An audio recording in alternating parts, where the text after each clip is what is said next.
Good day, I'm Brian Farrell, and welcome to PACE IT's session on Wireless LAN Infrastructure Part 2. Today I'm going to be talking about basic wireless LAN topologies, and then we're going to conclude with wireless LAN concepts and terms. There's a fair amount of ground to cover, so let's go ahead and jump into this session. Of course, I'm going to begin by talking about wireless local area network topologies. And the first topology is the ad hoc topology. It's a very basic wireless local area network that does not require the use of a wireless access point, which can also be called a WAP, and it can also be called an access point. The devices negotiate the wireless connection between themselves. An example of this are when laptops connect wirelessly without the use of a wireless access point. Then there's the infrastructure topology. It's a more common type of wireless local area network that uses a WAP or multiple WAPs to create a connection point for wireless devices. Most often, it's used to connect a wireless network to a more traditional wired network, but that wired network is not absolutely required. Then there's the mesh topology. This is a type of infrastructure topology that employs the use of multiple access points to create larger seamless network coverage areas. They're commonly deployed with wireless controllers and wireless access points. Something to remember is that the higher the wireless device density, the more wireless access points that will be required to handle the load. Like any other network device, access points only have a certain amount of capacity. As the workload increases, the amount of throughput will decrease as each device contends for access to that wireless access point. Adding more WAPs and/or adding more access points and wireless controllers can greatly ease the load and increase the efficiency of the network. Now let's move on to wireless LAN concepts and terms. First up is the IBSS, or Independent Basic Service Set.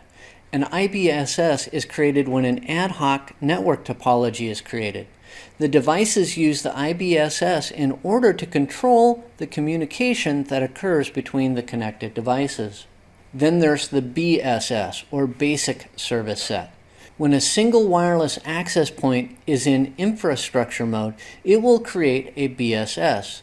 This means that it can control the flow of communication between every device that connects to the SSIDs under its control. Then there's the ESS, or Extended Service Set. An ESS is created when two or more access points share a common SSID and have overlapping coverage. Through the Extended Service Set, the WAPs will negotiate how to hand off a wireless device between them as it roams the network. So I mentioned the service set identifier just a moment ago, or the SSID. It plays a key role in the wireless local area network environment. All active wireless access points will use a beacon transmission to advertise the networks that they belong to. What they advertise is their SSID, which can also be thought of as their network name. Those beacons are how devices know which networks they can connect to. Even when an access point is set to hide the beacon, the broadcasts are still occurring. So although hiding the SSID broadcast may make it more difficult to join a wireless network, it's not a true security measure because the broadcast is still occurring. Now let's talk about 802.11a-HT and 802.11g-HT. Both of these terms relate to the 802.11n standard. They denote the type of connection, a high throughput connection, and the radio frequency, which will either be the 2.4 gigahertz radio frequency band or it may be a 5 gigahertz connection. Then there's good put. Good put is the actual amount of application data passed through a connection with the overhead removed. It's measured in bytes per second. It is different than throughput. Throughput measures the total amount of data capable of being passed through a connection, so it includes network overhead. Then we have signal strength. It's a measure of the strength of the radio frequency signal that comes from an access point, which can help to determine the amount of area that can be covered by that access point. As a general rule, the closer a device is to the wireless access point, the stronger the signal that is received. This strength of signal can be affected by wireless access point or antenna placement, the type of antenna used, and interference sources that may be present. A wireless site survey with heat mapping tools can help in the setup of a high-quality wireless local area network, or it can help you to pinpoint problem areas within your network. The heat mapping software builds a visual map by measuring the received signal strength indicator, or RSSI, and the signal-to-noise ratio, or SNR, which can be directly correlated to data throughput. Using these tools allows the administrator to find gaps in coverage as well as areas where the coverage extends beyond the desired boundaries, helping to create a more efficient and secure network. Now that concludes this session on Wireless LAN Infrastructure Part 2. I talked about basic wireless LAN topologies, and we concluded with some wireless LAN concepts and terms. On behalf of PACE IT, thank you for watching this session, and I hope to do another one soon.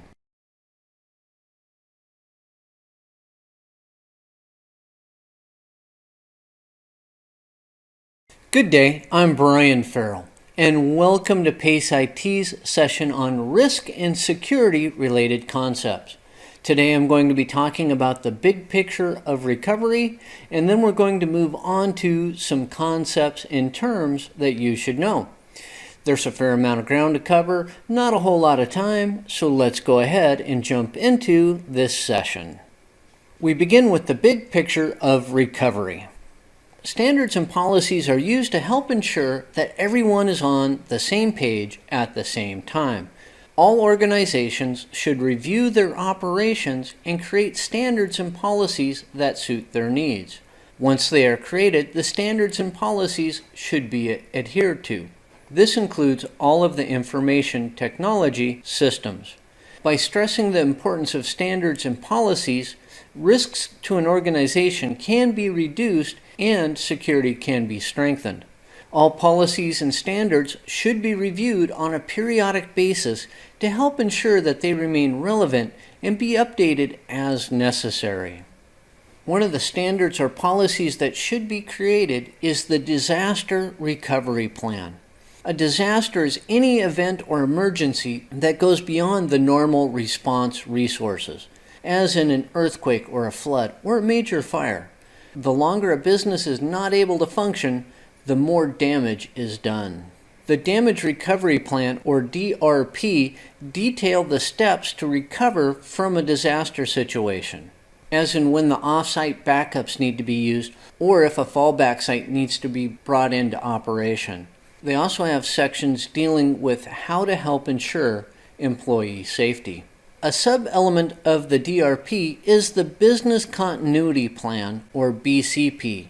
A BCP includes an impact analysis of the business effects of down systems. The impact analysis helps to identify single points of failure in the business system. A BCP helps to prioritize what systems or processes need to be brought back first to get an organization operational again. It identifies mission-critical systems, processes, and data. The Business Continuity Plan helps to guide the creation of the Disaster Recovery Plan. Now let's talk about some concepts and terms that you should know. First up is single point of failure. A single point of failure is a system or component that if it goes down has a major impact on operations. An example of a single point of failure is if a key router goes down and it prevents customers from ordering products, that's a single point of failure. Once identified, these failure points can be mitigated through several different methods, such as redundant systems. as in adding a backup router to the previous example, or maybe a redundant power supply. Single points of failure can also be mitigated through system redesign, as in removing that point of failure through a redesign of the system. You should also be familiar with uninterruptible power supplies, or the UPS. A UPS will mitigate power issues that can have a negative impact on sensitive networking components. It conditions the incoming power to remove spikes and sags in the current, helping to ensure that the flow of current is even and consistent, which is very beneficial to your electronic and networking components.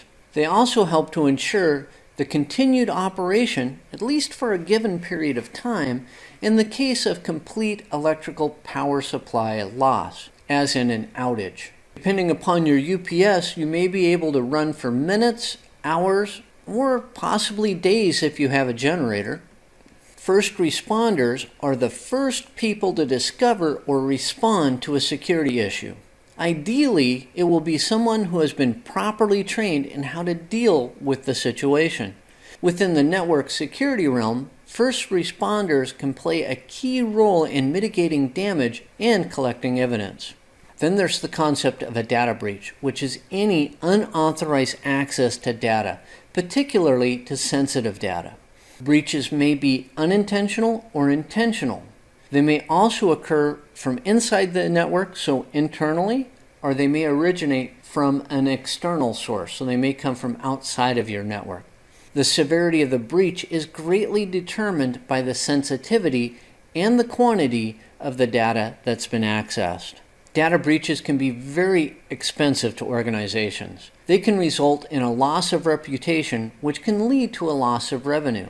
When it became known that Target lost sensitive customer information, credit card information, people became unwilling or uncomfortable with shopping at Target. Even though they quickly fixed the breach, the results lingered on. A data breach may result in a loss of business secrets, which may cost that organization a competitive advantage. And finally, data breaches may result in fines or penalties levied by governments or other organizations. User awareness and training can greatly reduce your security risks. Quite often, the weakest link in the security chain is the end user. The risks can be reduced by making the users properly aware of security and security threats through awareness training and just security training in general. This training should be conducted on an ongoing basis. It's never a one and done thing. Penetration testing is the finding of weak spots and the hardening of systems. It is actively and aggressively testing the whole IT system in an effort to find weak spots. This can include using social engineering methods on your end users to find out if they are your weak link. The data generated is used to harden the IT system in an effort to mitigate future risks. Similar to penetration testing is vulnerability scanning. This is the finding of network holes and then plugging them. It's mostly done through the use of automated software. Networks are probed for vulnerabilities, as in open ports or unnecessary protocols. Once these ports or protocols have been identified, these holes into the network can then be plugged. But remember, you need to have authorization to perform vulnerability scanning, or you may be having an uncomfortable discussion with your security personnel. Now that concludes this session on risk and security related concepts. I talked about the big picture of recovery, and then I covered some concepts and terms that you should know. On behalf of PACE IT, thank you for watching this session, and I hope to do another one soon.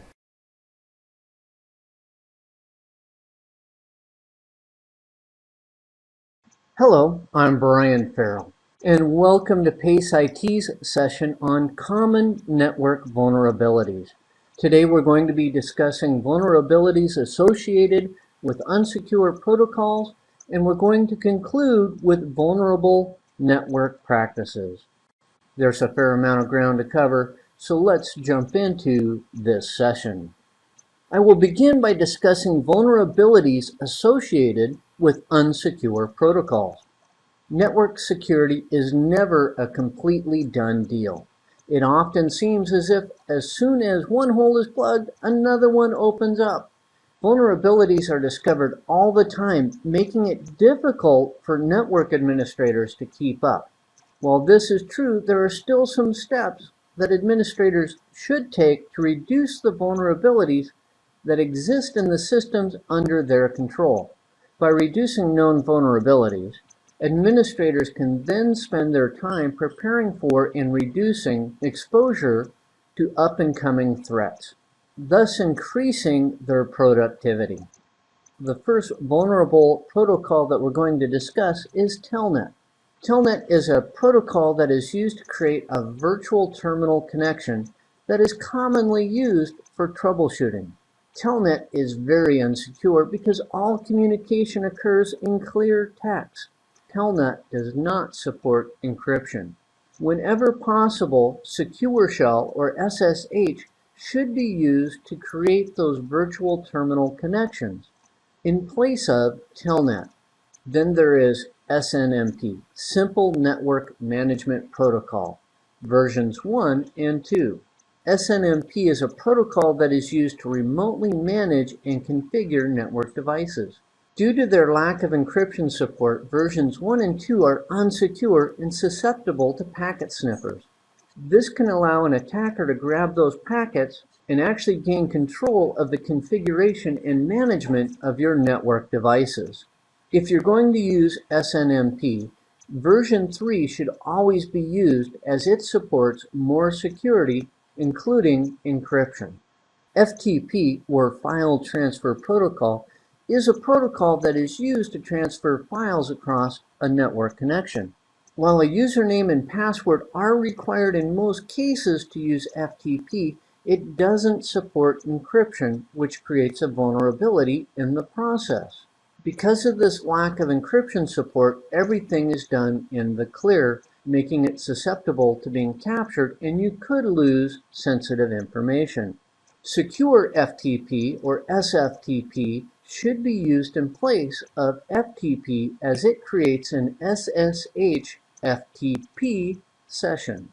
TFTP, or Trivial File Transfer Protocol, is a simple stripped-down version of FTP that doesn't support authentication like standard FTP, so it's even more unsecure. It is commonly used to download and upload configuration files for networking equipment. TFTP should only be used when a connection to networking equipment is made through the console port, thus eliminating the possibility of eavesdropping. And that console port should have its own security measures in place. Everyone's fairly familiar with HTTP, or Hypertext Transfer Protocol. It's the protocol that is used to send and receive data over the internet. It is unsecure in its basic format and susceptible to being intercepted due to its lack of encryption. HTTPS, or HTTP Secure, should be used when conducting sensitive business over the internet, as it will provide encryption and other security services. Hopefully your network still doesn't use Serial Line IP, or SLIP. It is an early protocol that was developed for communicating over serial ports and modem connections that required a static IP address. It is very outdated and very unsecure. SLIP does not support encryption. Hopefully you will be using point-to-point protocol in its place. PPP does support encryption and is much more secure. Now it's time to talk about vulnerable network practices. First up are unpatched or legacy systems. Unpatched systems are by their very nature unsecure. Keeping all operating systems and applications up to date will reduce vulnerabilities in the network, and it helps to harden that network against attack. In some situations, it is necessary to keep legacy systems alive. This can create vulnerabilities in the system, as weaknesses in these legacy systems tend to be well known. Special security measures should be taken with legacy systems in order to reduce the opportunity for exploitation. One of the best security steps that you can take is placing these legacy applications or systems on their own network or on their own virtual local area networks. Then there are open ports, and an open port can either be physical or it can be an application port. These open ports create a hole in the security of the network and may be exploited. While not all open ports can or should be closed, security should be placed on these ports that need to remain open to reduce the vulnerability of the network. A good practice is to use a port scanner periodically to verify that only absolutely required application ports are open. Another thing to remember is that you should only use a port scanner if you are authorized to scan that network, or you may end up in a rather lengthy discussion with your security personnel. Unnecessary running services are another vulnerable network practice. Operating system services are used to perform some functions within the system, but it is possible for them to be exploited. A periodic review of all running services should be conducted on all equipment that is attached to the network. All unnecessary running services should be disabled to harden your network. Clear text credentials are another vulnerability that's rather common. Many applications and devices require the use of credentials in order to be used. In some cases, these credentials are sent in clear text format, which makes them easier to read when captured. A good practice is to periodically review all applications and systems to determine which ones use clear text credentials. Then you need to either limit their use or figure out how to encrypt the transmissions to secure your systems. Unencrypted communication channels are another problem. Any method of communication on the network that is not encrypted is an unencrypted channel that is subject to being breached. While not all communication channels need to be encrypted, a good practice is to review all channels and make a decision about which ones need to be encrypted and which ones do not. All wireless network channels should be encrypted. There are no exceptions. Do not create an unencrypted wireless network. That's just asking for problems. A vulnerability that few network administrators think about are RF or radio frequency emanations. One method of intercepting communication is to analyze signal leakage. That's the RF emanation. Many forms of communication are subject to these signal emanations, but there are steps that can be taken to reduce them. Tempest is a set of standards established by the NSA and NATO that outline steps that can be used to reduce the opportunity for the interception and analysis of communication. That concludes this session on common network vulnerabilities. I began with vulnerabilities associated with unsecure protocols. I then concluded with vulnerable network practices. On behalf of PACE IT, thank you for watching this session, and I look forward to doing another one.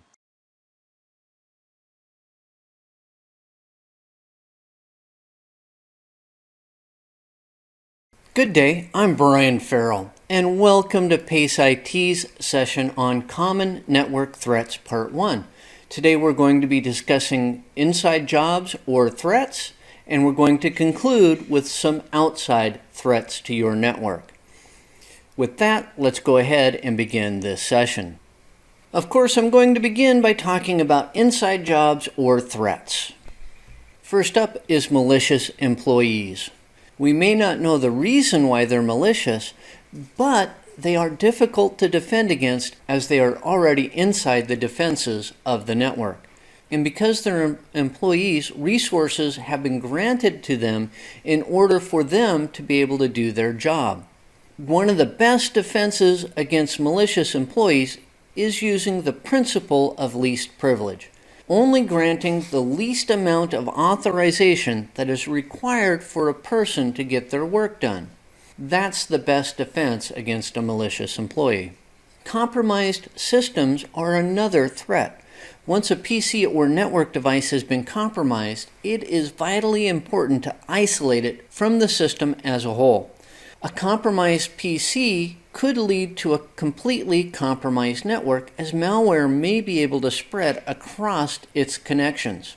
Once malware has gained access to network resources, it can be extremely difficult to root out and remove. Malware may also degrade the network's performance, causing other issues. Then there is social engineering. This is the process of using social pressure to cause somebody to compromise a system from inside the defenses of the network. Social engineering pressure can be applied in multiple forms. An employee can receive a phone call from somebody claiming to be from the IT department asking for their credentials. It may occur in person. The social engineering can occur through email or through a rogue website. There are many avenues in which social engineering can occur. The best defense is through end user education. Training your end users to resist social engineering is a good idea. ARP cache poisoning is another threat that can occur on your network. In ARP cache poisoning, the ARP cache, which maps IP addresses to MAC addresses, is corrupted by an attacker, with the end result being that the attacker has control of which IP addresses are associated with MAC addresses. It's commonly used in man-in-the-middle attacks, which I will cover in just a bit. Then there are protocol or packet abuse threats. This is the process of taking a specific protocol and repurposing it to perform a different function. Protocol abuse is commonly used to bypass a router's access control list from inside of a network. An example of this is encapsulating a not allowed protocol within a DNS packet, which is almost always an allowed protocol, in order to get that unallowed protocol out of the network. The man-in-the-middle attack is another threat that you should be aware of. The attacker is not necessarily inside the network per se, but is in between two endpoints that are communicating on a network. In most cases, the man-in-the-middle attack involves disrupting the ARP process between the two endpoints. The attack allows a malicious user to be able to view all network packets that are flowing between the communicating hosts. Often a man-in-the-middle attack is used in an attempt to gain sensitive information like network credentials. Then there's VLAN hopping. This is circumventing the security that is inherent when virtual local area networks are created. Normally, traffic that is tagged for one VLAN is not allowed onto another VLAN without the intervention of a router. VLAN hopping occurs when the attacker adds an additional fake VLAN tag to the network packets. Once the packets get to the switch strips one of the VLAN tags off the packet and then passes it through.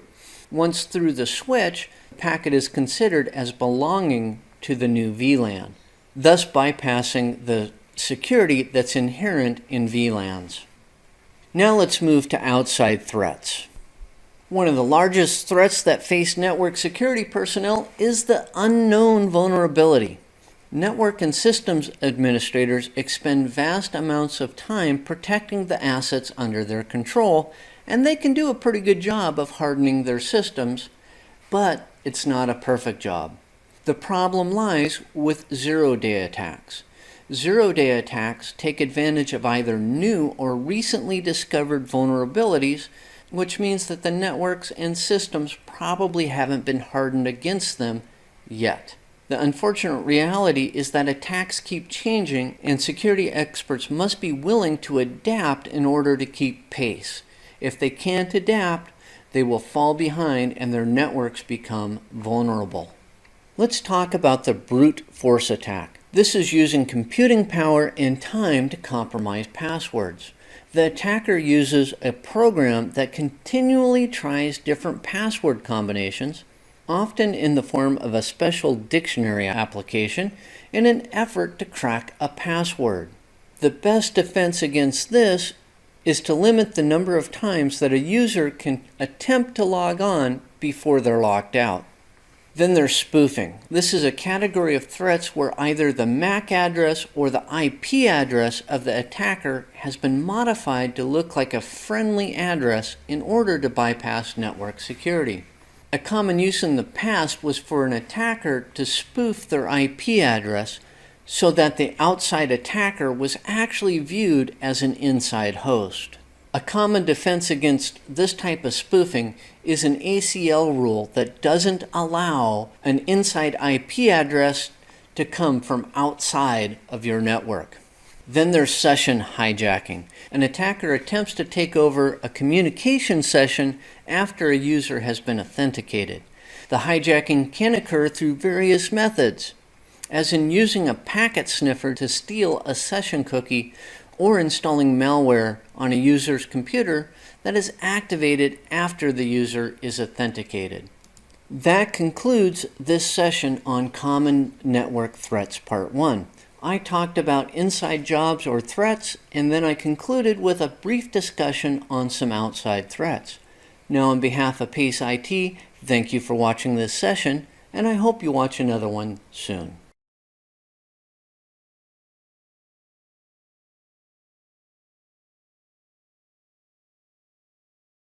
Hello, I'm Brian Farrell, and welcome to PACE IT's session on Common Network Threats Part 2.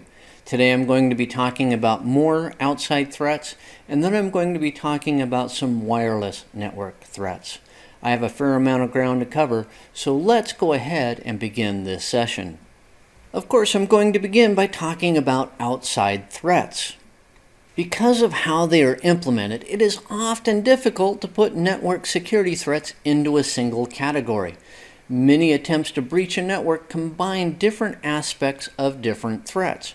For example, a man-in-the-middle attack is often combined with some type of spoofing that is used to help it succeed. That means that in most cases, security requires more than just a single line of defense. Good administrators recognize this and implement multiple layers of security in order to harden and protect their systems. The first major threat that we're going to talk about is the denial of service threat, or the DOS threat. This covers a very broad category of threats to networks and systems. That's because DOS covers any threat that can potentially keep users or customers from using network resources as designed. A traditional DOS attack attempts to flood a network with enough traffic to bring it down. It's commonly used with a flood of malformed ICMP requests. The host that receives the flood can be so busy dealing with the deluge of data that it cannot respond to legitimate requests. Then there's the permanent DOS attack. It's an attempt to permanently deny a network resource for others. It can be achieved by physically destroying or removing the resource, or it can also be achieved through the use of malware that corrupts or damages the underlying digital system to the point where it cannot be repaired and must be replaced. There are also friendly or unintentional denial of service attacks. An unintended DOS attack can occur when poorly written applications consume more network resources than are available. Another unintentional DOS attack can occur when a network interface controller, or NIC, begins to fail. It's quite common when a NIC is about to fail for it to go offline and come back online repeatedly and rapidly. This consumes network resources, which can cause an unintentional DOS. More destructive than the standard denial of service attack is the distributed denial of service attack, or the DDoS attack. It's a denial of service attack in which more than a single system is involved in sending the attack. A DDoS attack has a higher chance of succeeding due to the increased number of participants. The machines used to send the attack may be voluntary participants, this is called a coordinated attack, or they may be part of a botnet. With the botnet, malware has been installed on the machines and they are no longer under the complete control of their owners. Many distributed denial of service attacks involve botnets where the attacker has actually rented the botnet for the sole purpose of performing the DDoS. The goal of the DDoS is to create a large enough spike in traffic that the target becomes unreachable. In some cases, the target system may need to be rebooted in order for it to come back online. There's the reflective denial of service attack. It's also known as an amplified DOS. The attacker uses some method, usually some form of spoofing, to hide the source of the attack. In a reflective DNS attack, the attacker usually spoofs the intended target's IP address and sends multiple requests to an open DNS server. The DNS server responds by sending traffic back to the targeted system, and the attacker's hope is that the response from the DNS server will overwhelm the targeted system. A cousin to the reflective DNS attack is the reflective NTP attack, or the reflective network time protocol attack. It works in the same way. However, instead of using DNS, it relies upon open NTP servers. Not very common anymore, but you still need to know about it, are the Smurf attacks, also known as smurfing. It's a type of reflective denial of service attack that also involves spoofing the intended target's IP address. A network is flooded with ICMP requests in which the source address for the requests appear to be that of the intended target. As the replies return, the network becomes slowed down by the traffic. The goal is to overwhelm the target system and bring it down. It's time to move on to wireless network threats. Our first topic is an unintended threat.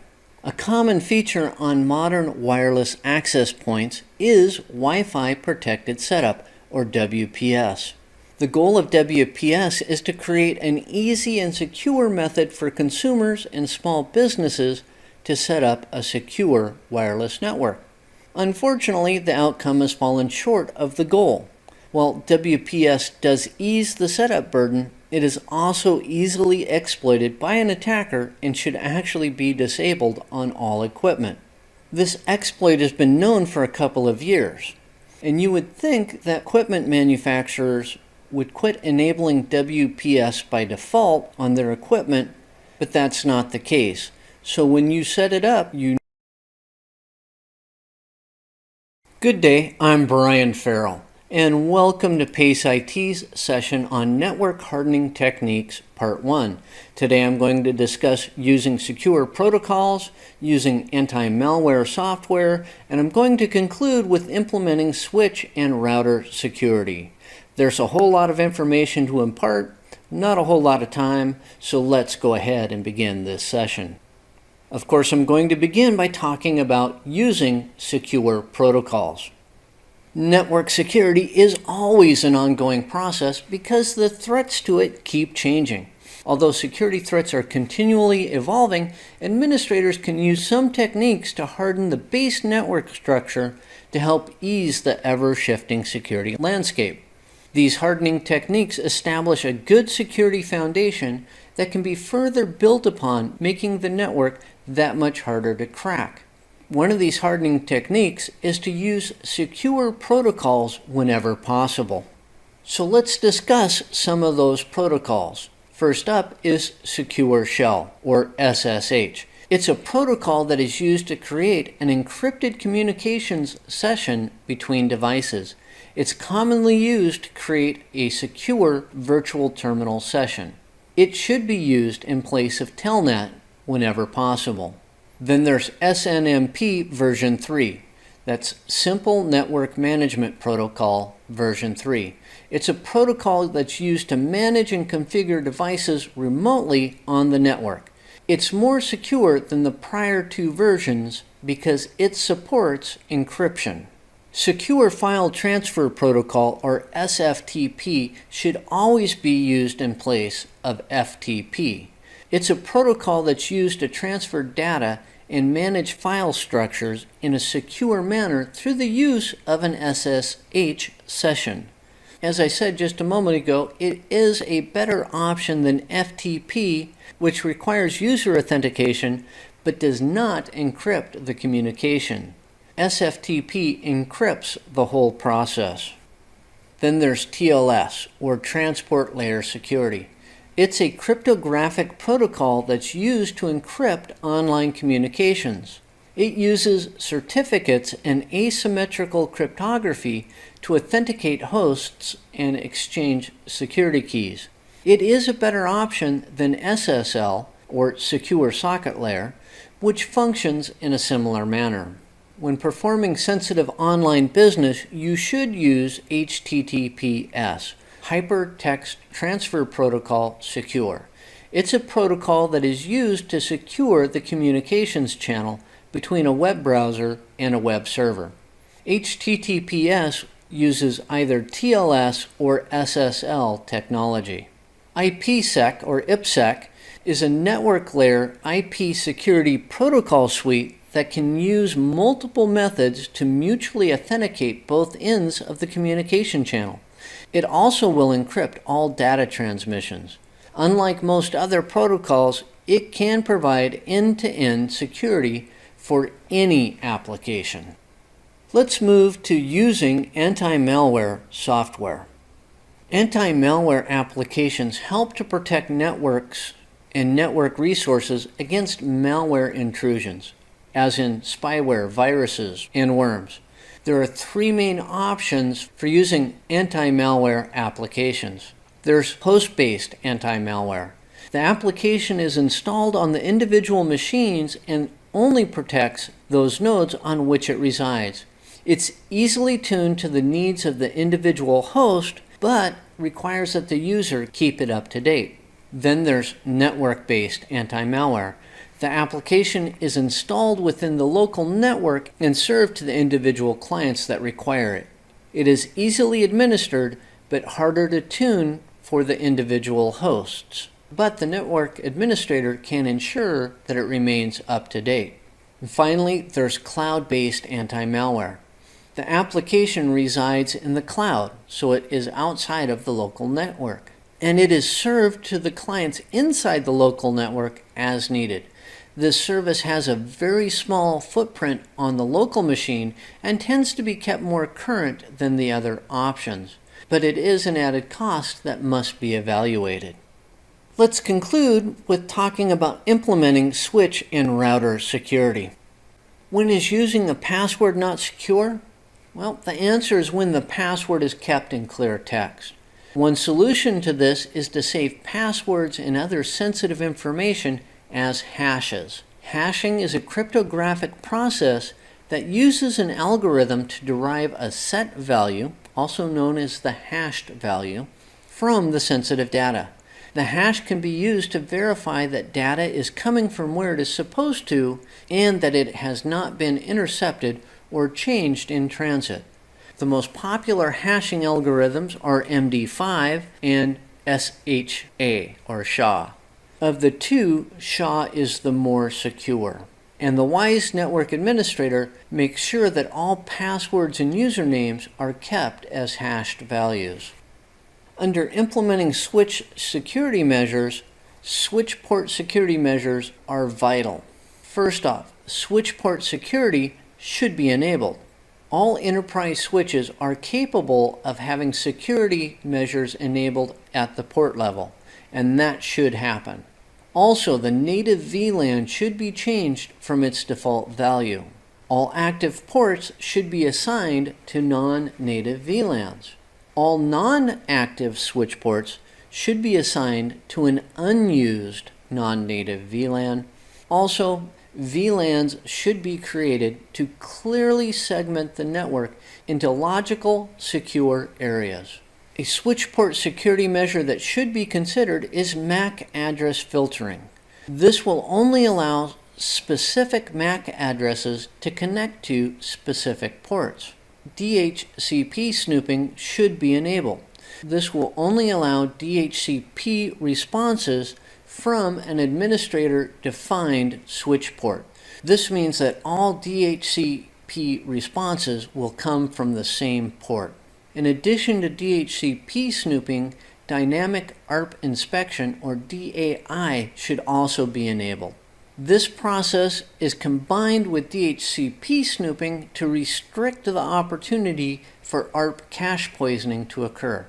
All address resolution protocol requests are compared against the ARP table contained in the administratively defined DHCP server. Implementing these measures will greatly increase the security of your switches.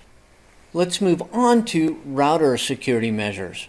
Each interface on a router should have an access control list, or ACL, in place to control and filter traffic. Each interface can actually have two ACLs.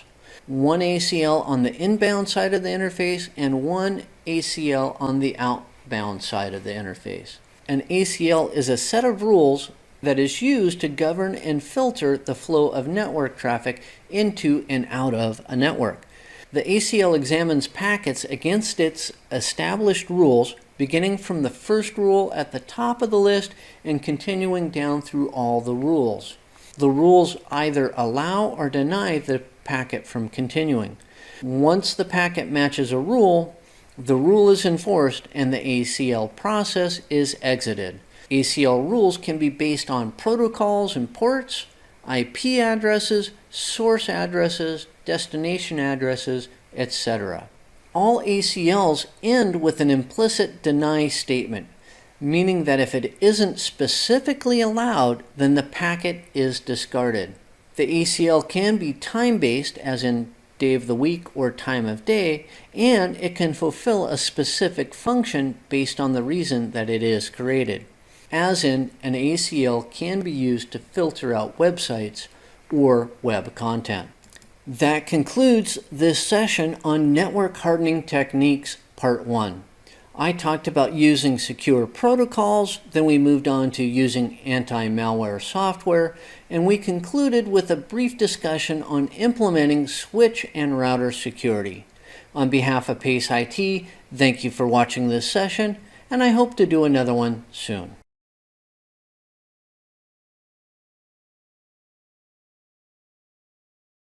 Good day, I'm Brian Farrell, and welcome to PACE IT's session on Network Hardening Techniques Part 2. Today we're going to talk about encryption basics, and then we're going to talk about wireless network hardening, and then I'm going to conclude with a brief discussion on security policies. With that, let's go ahead and begin this session. I'm going to begin by talking about encryption basics.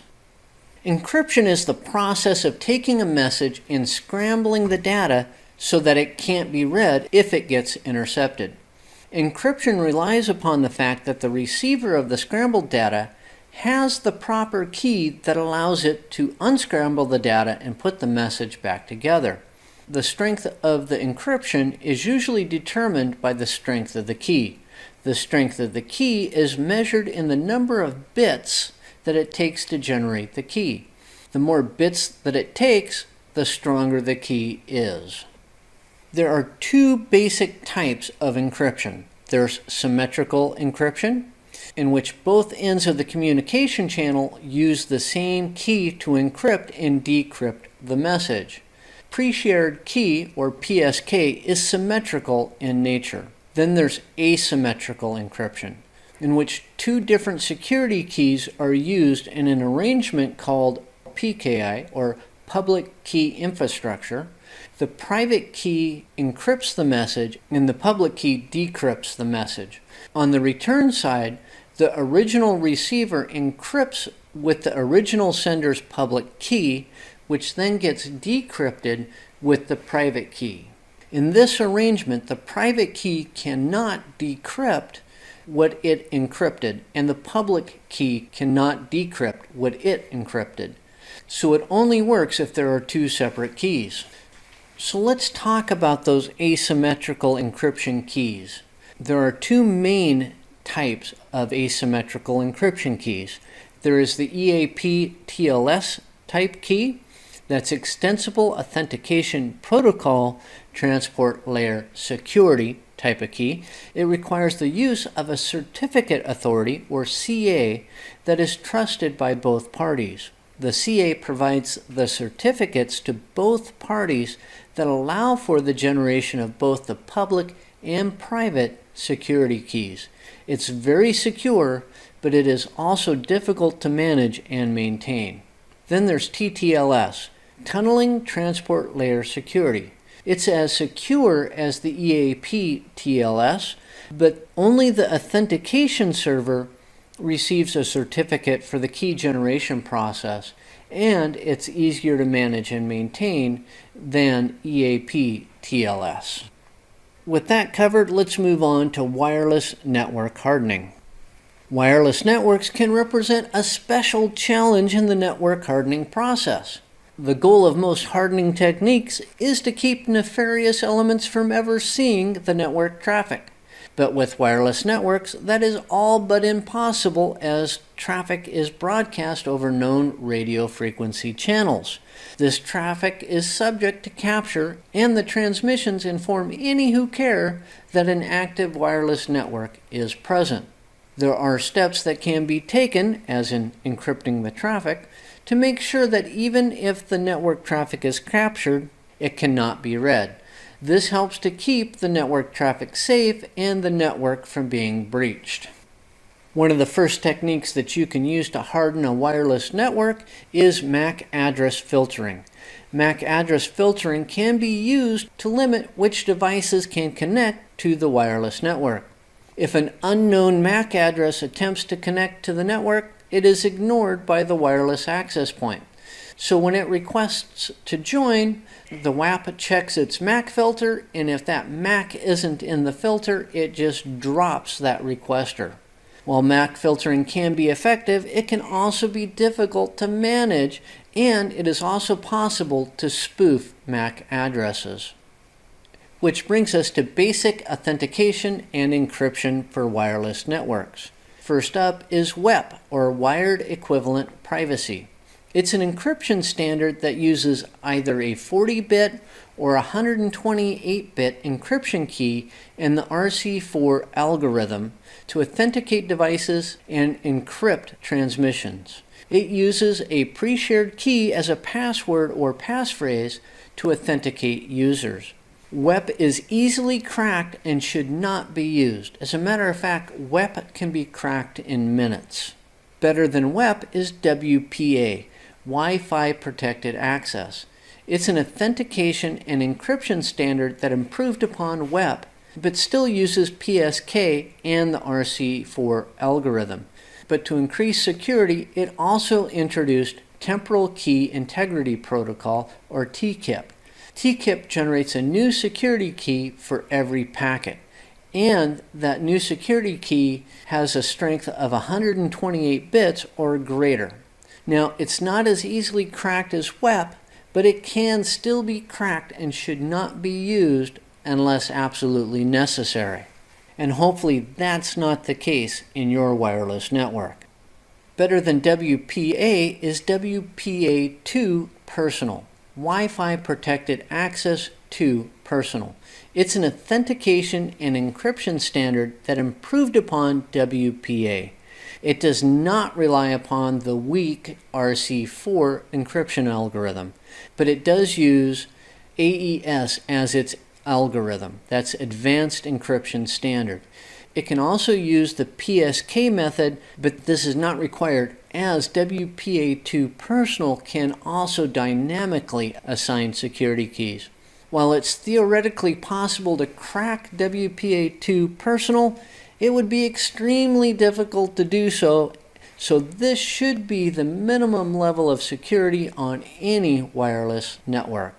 Better yet, if possible, deploy WPA2 Enterprise. Now this forms a portion of the 802.1x standard. It is used to authenticate users on a wireless network and uses one of the forms of the Extensible Authentication Protocol in setting up the encryption. A central authentication server is required for 802.1x or WPA2 Enterprise. which does allow for greater control over the authentication process. As a side note, EAP is actually a set of definitions for how security keys will be exchanged in order for encryption to take place. It's time to conclude with a brief discussion on security policies. While security policies are only written documents, they can actually do quite a bit to harden a network against a breach.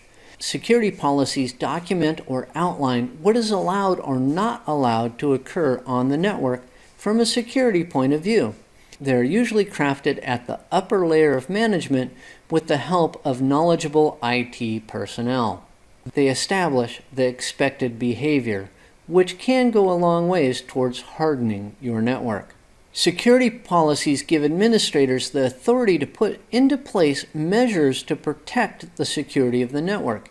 In many cases, they also give administrators the authority to enforce the policies that lead to a hardened network. Well, that concludes this session on Network Hardening Techniques Part 2. I began by talking about encryption basics, then we moved on to wireless network hardening, and we concluded with a brief discussion on security policies. On behalf of PACE IT, thank you for watching this session, and I hope to do another one soon.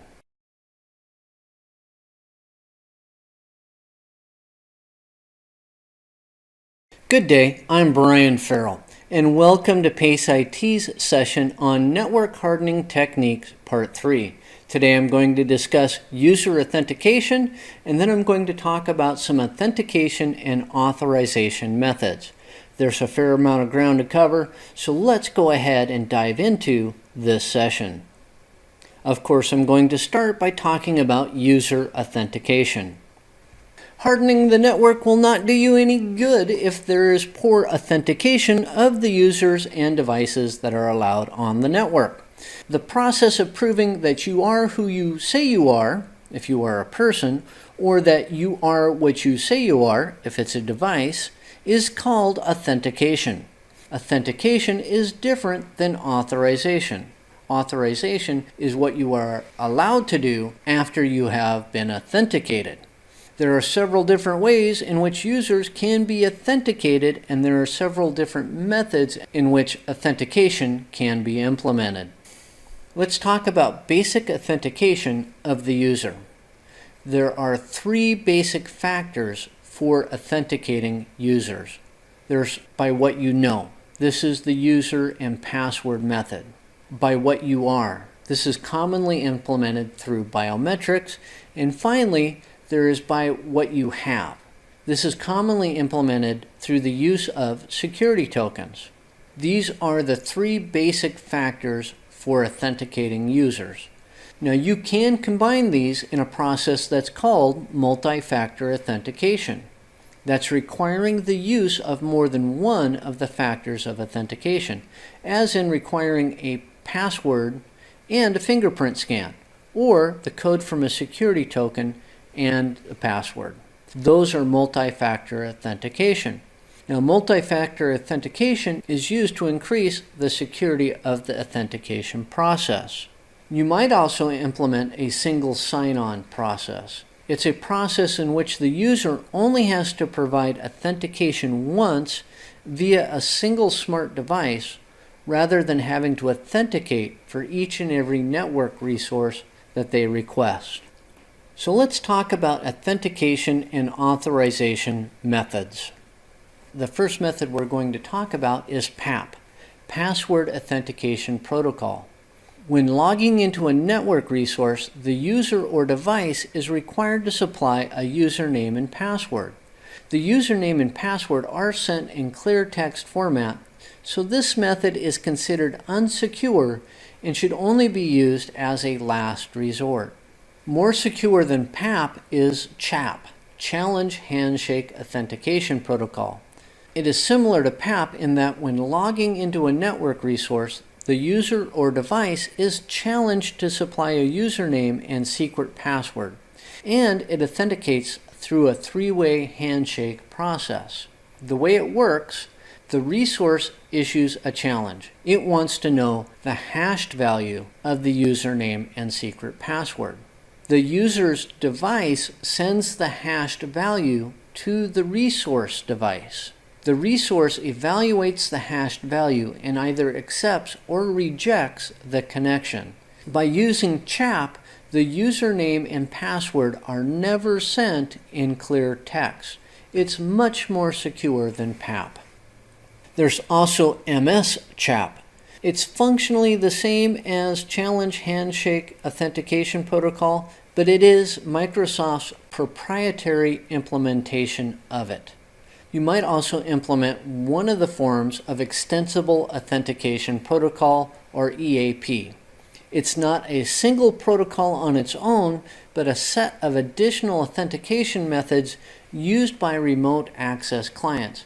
Currently, there are more than 100 different methods defined by the EAP specifications. One of the more popular is Kerberos. So let's talk about Kerberos. It's an authentication protocol which uses TCP or UDP port 88 by default. It's a system of authentication and authorization that works well in environments that have a lot of clients. The main component of Kerberos is the Key Distribution Center, or the KDC. The KDC has two parts, the Authentication Server, or AS, and the Ticket Granting Service, or TGS. Here's how it works. When a user logs in, a hashed value of his or her username and password is sent to the authentication server.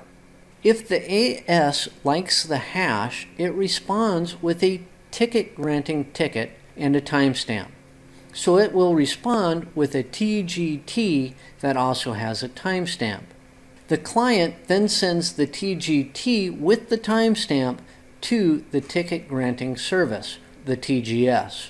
The TGS then responds with a service ticket, which can also be called an access token or just a token. The service ticket authorizes the user to access specific resources on that network. As long as the TGT is still valid, the TGS will grant additional authorization by issuing a new service ticket as required for as long as the TGT and its timestamp are still valid. Now that concludes this session on Network Hardening Techniques Part 3. I talked about user authentication, and then we concluded by talking about authentication and authorization methods. On behalf of PACE IT, thank you for watching this session, and I trust I'll do another one soon.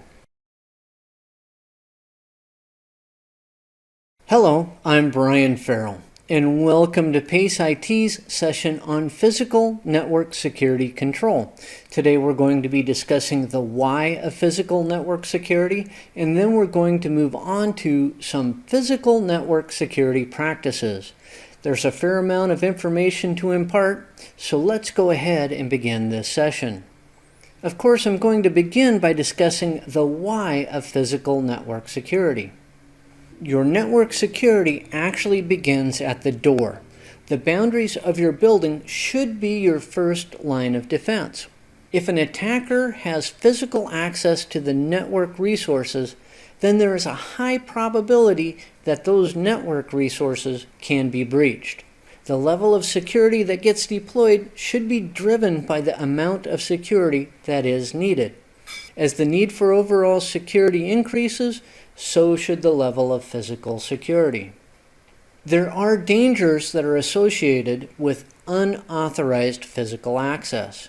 There is theft of those network resources, and they are expensive to replace.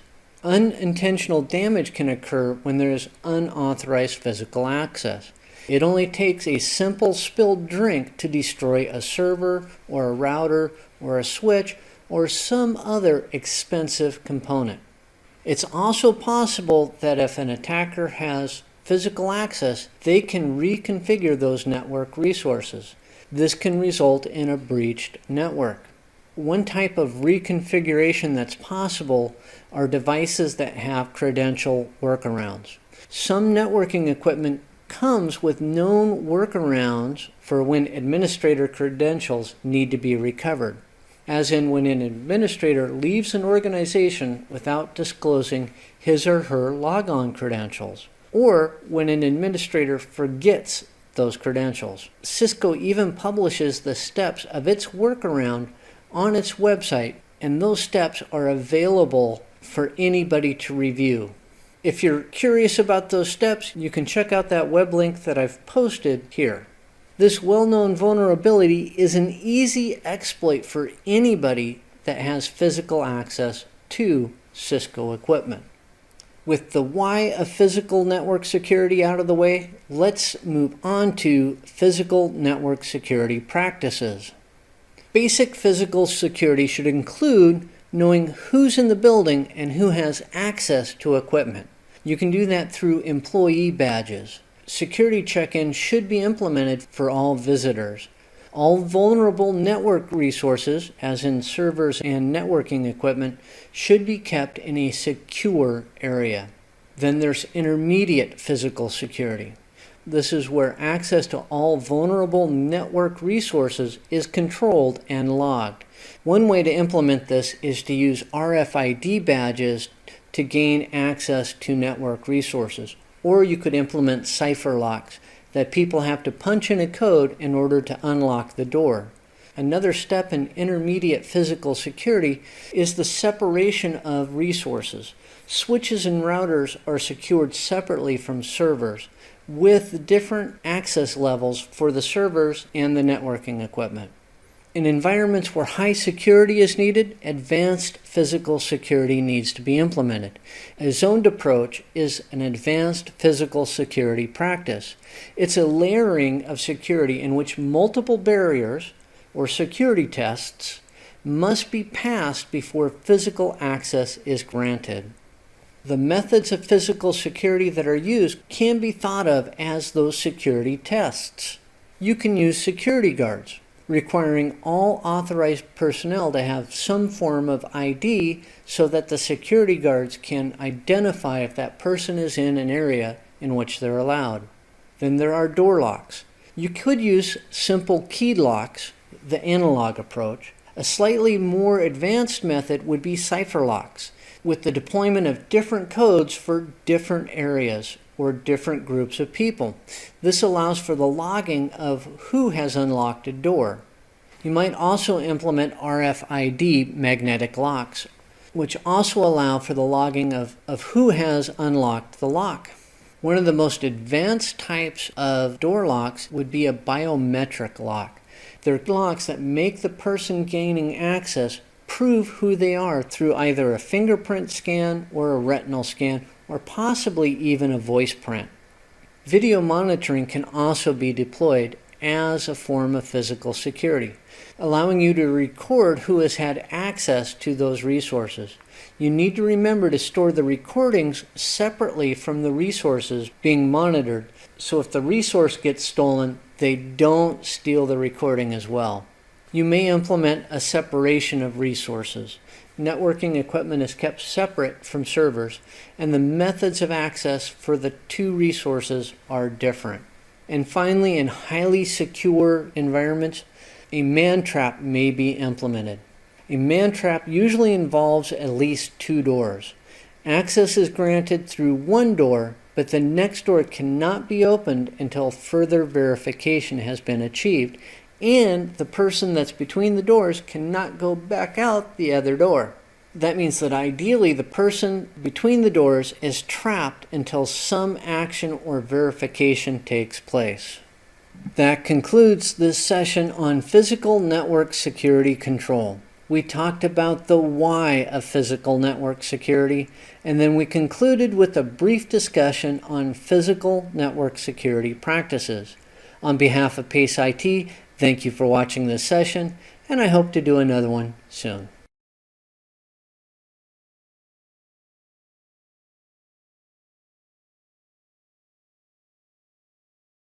Good day, I'm Brian Farrell, and welcome to PACE IT's session on Firewall Basics. Today I'm going to discuss types of firewalls, and then we're going to move on to firewall settings and techniques.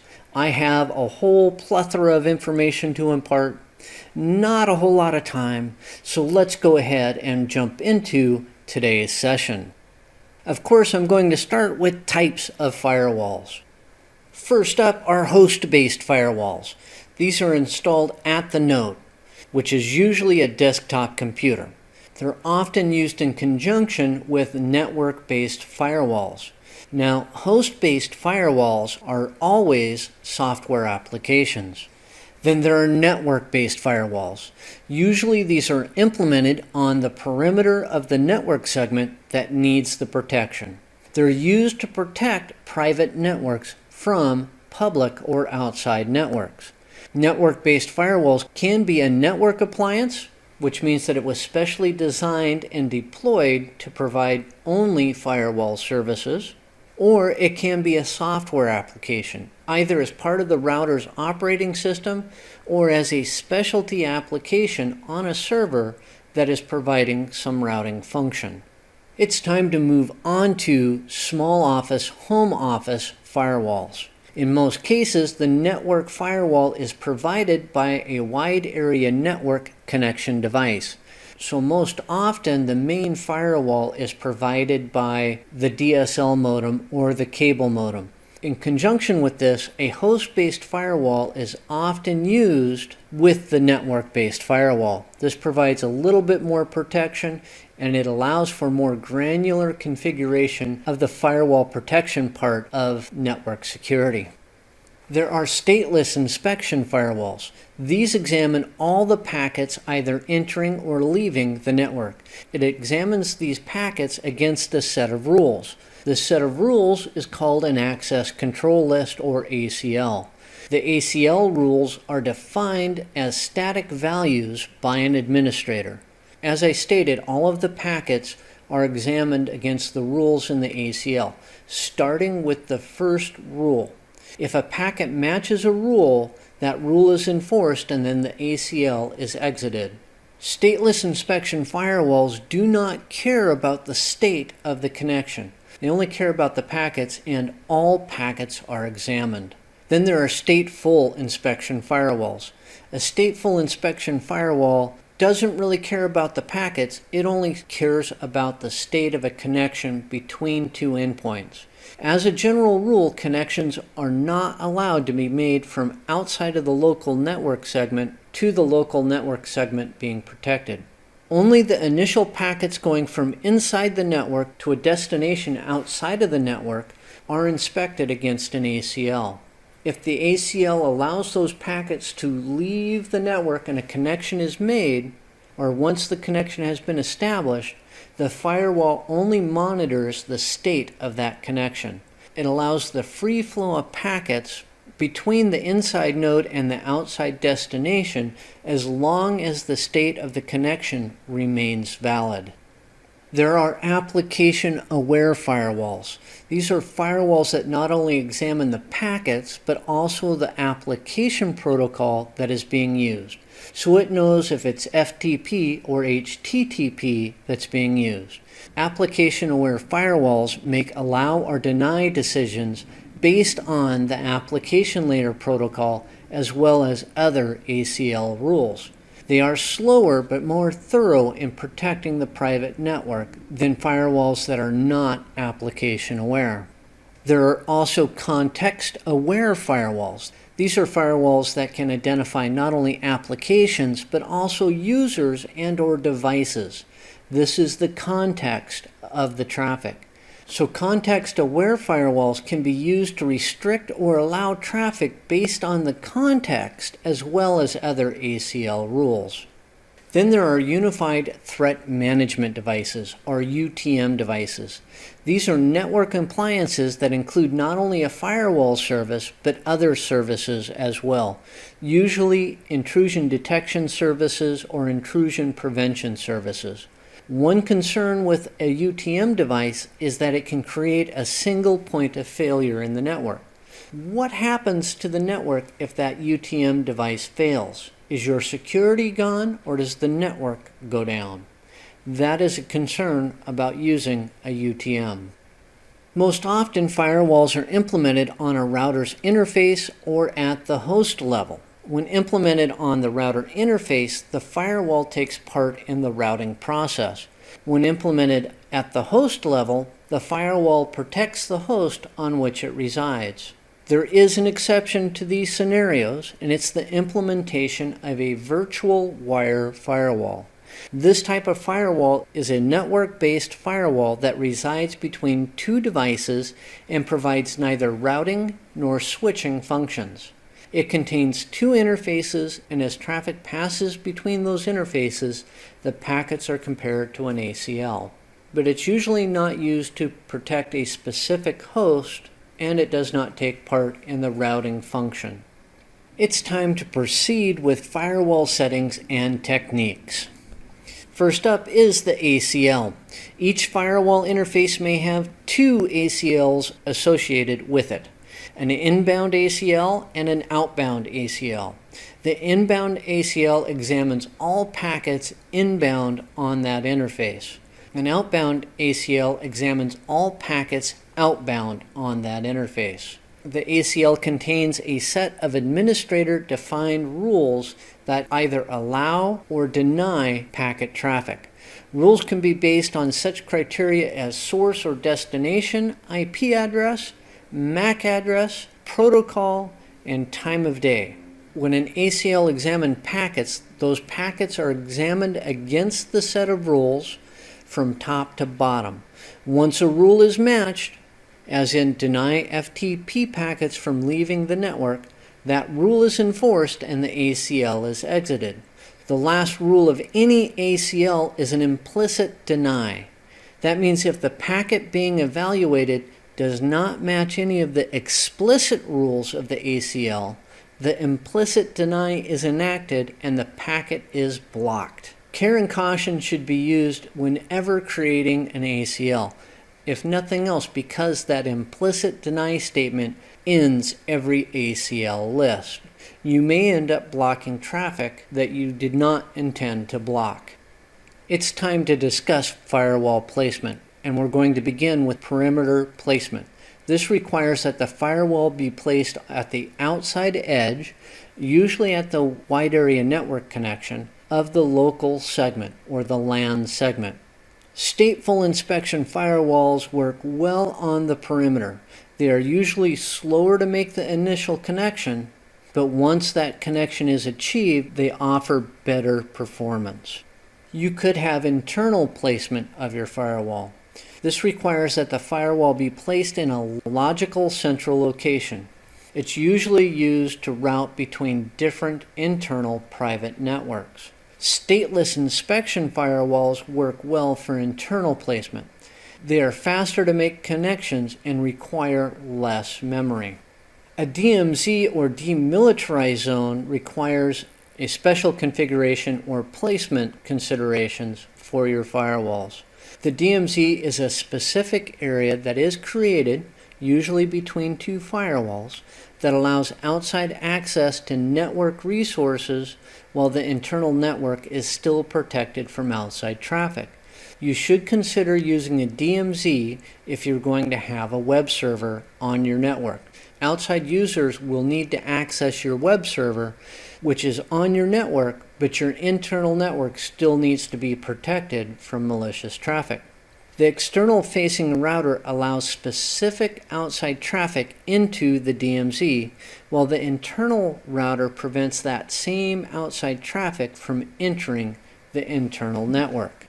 That concludes this session on Firewall Basics. I talked about types of firewalls, and then we ended with firewall settings and techniques. On behalf of PACE IT, thank you for watching this session, and I hope to do another one soon.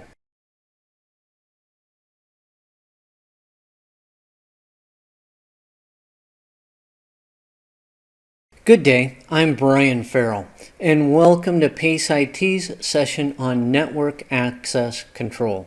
Today we're going to be talking about edge versus access control, and then we're going to talk about some access control concepts. With that, let's go ahead and begin this session.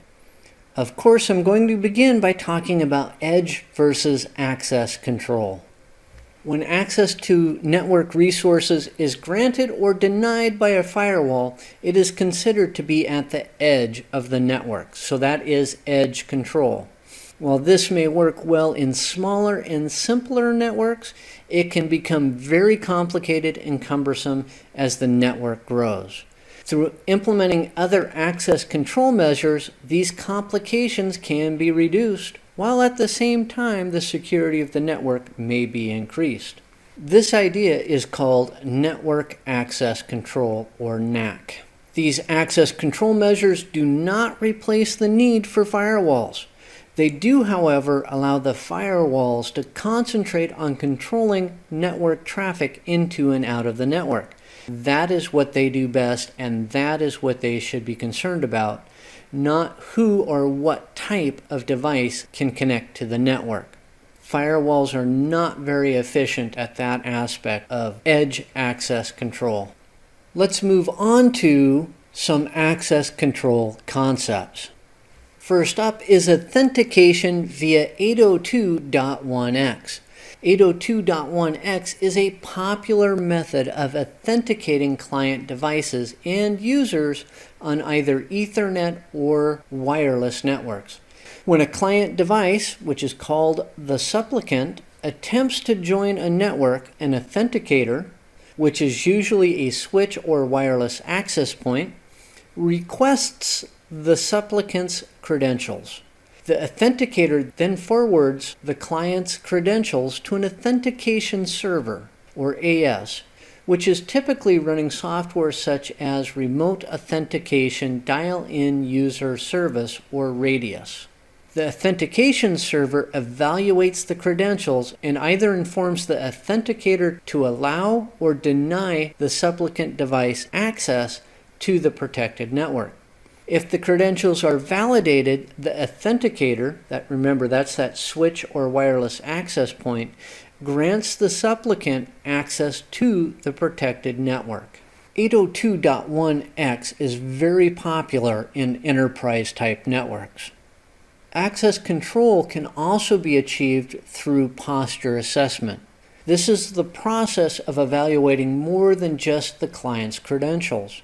Commonly, posture assessment is used to evaluate the type of device that is requesting a connection. Is it a tablet, or is it a PC, or is it a mobile phone, so on and so forth. Posture assessment can be used to evaluate the type of anti-malware software that's on the device and how updated that software is. During this process, a check is also performed to determine if malware is present on the device. Posture assessment is commonly used to evaluate the operating system as well, as in how updated that operating system is and what the registry settings are at the time that access is being requested. If the client passes the assessment, it is allowed onto the protected network. If the client does not pass the assessment, usually one of two actions are taken. The first action could be that the client is notified of the rejection and what has to occur before it can pass the posture assessment. Does it need an operating system update? Does it need anti-malware installed? So on and so forth. The other action that is commonly taken when a device has failed the posture assessment is that it is passed on to a remediation server, which will then attempt to resolve the cause of the failed posture assessment. It will do this with no user interaction required.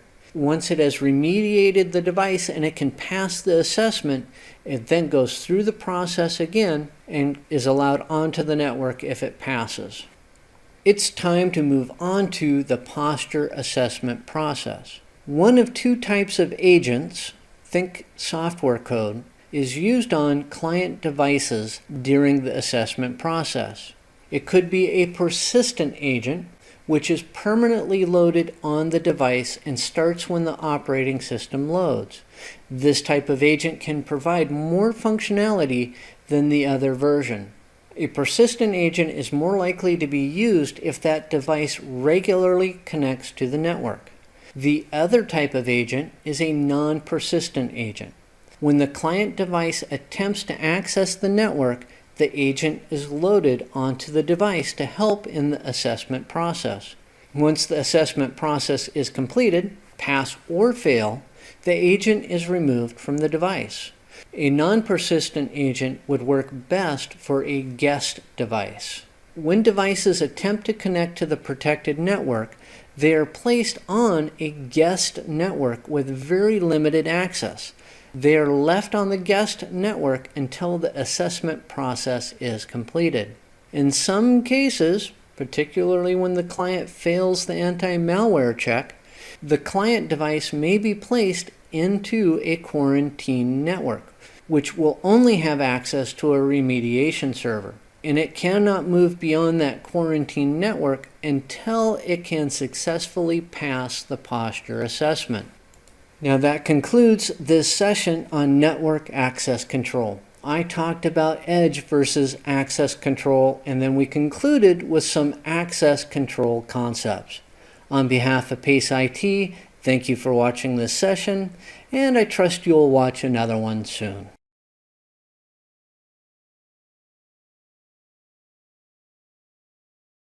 Good day, I'm Brian Farrell, and welcome to PACE IT's session on basic forensic concepts.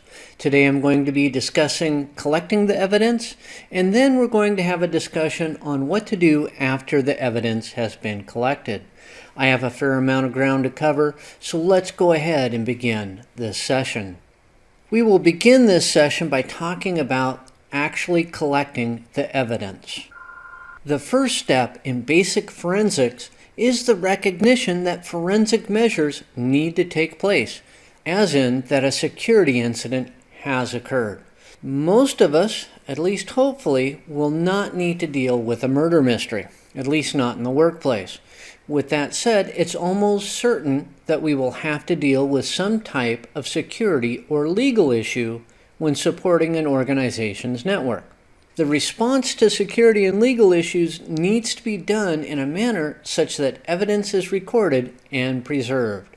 The first step is recognizing that something has occurred which needs to be documented and that the evidence needs to be collected and preserved. That's the first step in forensics, at least as far as forensics pertains to network administration. Network administrators and technicians are quite often the first responders to a security breach on IT systems. As such, they have some responsibilities. First off, they need to secure the area and limit who has access as much as possible. Also, do not power down computer systems. The restricting of access and not powering down the systems is done to protect possible evidence from being contaminated. Document everyone who has accessed the area after it has been secured. This protects your chain of custody.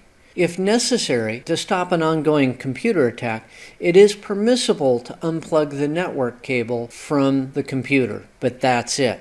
Once the area is secure, if necessary, now is the time to escalate the response. Depending upon the situation, you may need to bring in specialists or even the police.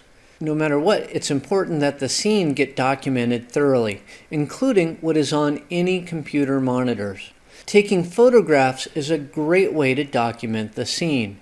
If photographs are taken, they should be done with a Polaroid type camera and film, not with digital pictures. It's harder to manipulate a Polaroid, and therefore it's more believable than a digital image. It may also be necessary to diagram to draw out the area. Also, interview any witnesses as soon as possible, before their memory starts to degrade or before they begin to collaborate on what story to tell. Also, the electronic evidence collection process needs to begin as soon as possible, and it needs to be collected by order of volatility. So let's talk about the evidence and data collection process. Electronic evidence is volatile and easily corruptible just because of what it is. It's magnetic data. So the order of collection is important. The first thing that should be collected are the contents of memory or RAM. This is the most volatile of all types of data. Next are swap files. They're not as volatile as random access memory, but are still very temporary in nature. Then all network processes need to be documented, at least all of those that are active on the affected system or systems. After documenting network processes, next up are the system processes, and that is all system processes that are active on the affected system. After that, move on to file system information, including the attributes of the files. You need to do this before you do anything else so that you have completely documented the attributes of the files. Once all of that is done, it's time to make a copy of all of the contents on all of the disk drives of the affected systems. And that would be by raw disk blocks. So let's talk about that a little bit more. After isolating the affected system or systems from the network, you need to create a bit level image of the system or systems. That means an exact duplicate of the disk drives. And actually, you need to create two copies, two images. And with those two images, you also need to create a message digest of the image drives to be able to later prove that they have not been tampered with. You can use MD5 or SHA as the hash algorithm to make that message digest. One image should be securely stored to be used as evidence, and with that should go the hashed image. That way you can prove in court that it hasn't been tampered with. The other image can be examined and modified in order to determine what exactly happened. Now let's move on to a discussion about what happens after the evidence has been collected. And the first item is the chain of custody. Now this actually starts during the collection period and survives the collection period on into the future. The chain of custody is a document that identifies who collected the evidence, when it was collected, and who has had access to it since it has been collected. Proper chain of custody document can prove that the evidence has been accurately preserved, and the chain of custody document can also be considered part of the evidence. A chain of custody document will help to ensure that all the evidence that is collected is admissible in court. A broken chain of custody will negate the collected evidence. And by that, if your chain of custody gets broken, your evidence is no longer considered evidence. So now let's talk about the e-discovery process, or the electronic discovery process. In legal situations, the discovery process involves the exchange of evidence between both sides of a litigation or prosecution situation. E-discovery refers to the discovery process as it pertains to electronic data, as in email, database files, or chat records, any data that's kept in electronic format. Once identified in the e-discovery process, a legal hold is placed on the data that has been identified. A legal hold occurs when data has been deemed to be possibly relevant in either a prosecution or litigation situation. If a legal hold occurs, all normal processing of that data needs to cease. That data needs to remain in the state that it was in during the e-discovery process. So a legal hold requires that backup tapes not be recycled and that the normal archival process for that data be suspended until the legal hold is removed. There are some items to consider when electronic data needs to be transported and it's considered evidence. If it's physical evidence, as in a hard drive, a chain of custody document must be created for the transportation process, and it needs to include an exact description of the evidence, the means of transport, who received the evidence to transport it, and who had access to the evidence during the transport process. If you're using electronic means of transport, a message digest should also be included to prove that the exact evidence sent is the evidence that is received. Once the forensic process has concluded, or once the investigation has been completed, a forensic report needs to be created based on the findings of the investigation. During the evidence collection and investigation process, the characteristics of the evidence should have been documented, so you know what timestamps were present or any identifying properties that are associated with that evidence. All of this information needs to be recorded and analyzed using scientific methods. Once completed, the forensic report should be able to completely reconstruct and document the evidence. A forensic report may be used in the litigation or prosecution process. In addition, a good forensic report may help in the creation of a better response plan for use in the future. Now that concludes this session on basic forensic concepts. I talked about collecting the evidence, and then we concluded about what happens after the evidence has been collected. On behalf of PACE IT, thank you for watching this session, and I hope to do another one soon.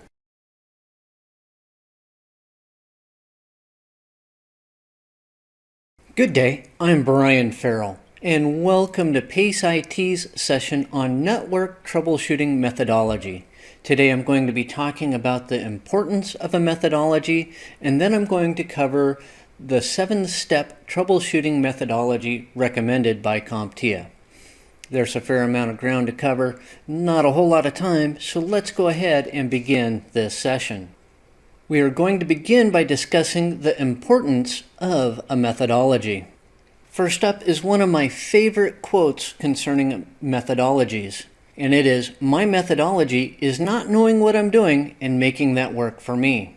That's from Stone Gossard of Pearl Jam, and unfortunately, we don't quite have that kind of liberty when it comes to troubleshooting networks. All networks will require troubleshooting. If you don't know where to start or haven't developed a methodology, you will waste time and resources. The complexity of modern networks means that there is a lot that can go wrong. Without a troubleshooting methodology, your frustration levels and the frustration levels of those you support is going to rise. A systematic troubleshooting methodology can significantly reduce the time required to resolve a problem and close a network trouble ticket, saving both time and other resources. It's time to move on to CompTIA's 7-step troubleshooting methodology. Of course, we're going to begin with step 1, which is identify the problem. Gather information. What is actually occurring or not occurring? Is the problem extremely local, as in relegated to your network? Or is the problem occurring in an area that is out of your control? Identify the systems. Remember, the symptoms are not the problem. They just point toward the underlying issue. Most often, when the trouble ticket comes in, it will have some of the symptoms, but it will not have identified the actual problem. Approach multiple problems individually. Handle them one at a time. Question the users. This needs to be done both politely and firmly. Many problems that are reported within a network are the result of the end user needing to be educated or re-educated in proper procedures. At the same time, you also need to remember that most end users don't have your level of technical knowledge. So be patient, but don't patronize. And finally, when identifying the problem, determine if anything has changed. This also requires a systematic approach, so be very thorough. Step 2 is to establish a theory of probable cause. Make a list of all of the possible causes of the problem. To develop this list of possible causes, you should consider multiple approaches to the problem, from bottom to top and then from top to bottom of the OSI model. That is a great way to approach the problem from multiple directions. Divide your list of possible causes into 3 ranked sections. They should be not likely, likely, and most likely. This will provide a great place to start. When establishing your theory of probable cause, remember to question the obvious. If the network printer doesn't work, check to be sure that it is turned on. The third step is to test the theory of probable cause. If the theory is confirmed, move on to the next step. If the theory is proven to be incorrect, then reestablish a new theory of probable cause.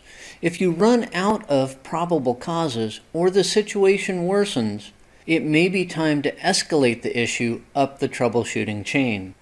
Once you've confirmed your theory of probable cause, it's on to step 4. Establish a plan of action and identify potential effects. Simple problems may require a simple plan, as in if the network printer doesn't work and the probable cause is that it's not turned on, turn on the network printer. More complex problems will require more complex plans. In some cases, it is a good idea to write the plan out step by step in order to determine the best course of action and to identify any possible repercussions that the resolution to the problem may introduce into the network. Step 5 is to implement the plan or to escalate the problem. If you have the authority, put your plan into action. If you don't have the authority, escalate the problem up the troubleshooting chain, including all facts and determinations when you're escalating the problem. Don't make that next level above you have to recreate everything that you've done. Once you've implemented your plan, it's on to step 6. Verify full system functionality. Don't just verify that the original problem has gone away, because sometimes a fix will introduce a new issue into the system. If a new issue has occurred, it's time to go back to step 1 or to escalate the problem. If you have verified full system functionality, this is where you implement preventative measures to keep this problem from reoccurring. And finally, step 7. Document findings, actions, and outcomes. Document everything. This will save time if and when the problem reoccurs. Your documentation may lead to new best practices for your organization. It's important to document your missteps as well. It will keep the next technician from making those same missteps that you have made. And this will help to improve your chances of becoming the network support technician rock star in your organization. That concludes this session on network troubleshooting methodology. I talked about the importance of a methodology, and then I covered CompTIA's 7-step troubleshooting methodology. On behalf of PACE IT, thank you for watching this session, and I hope to do another one soon.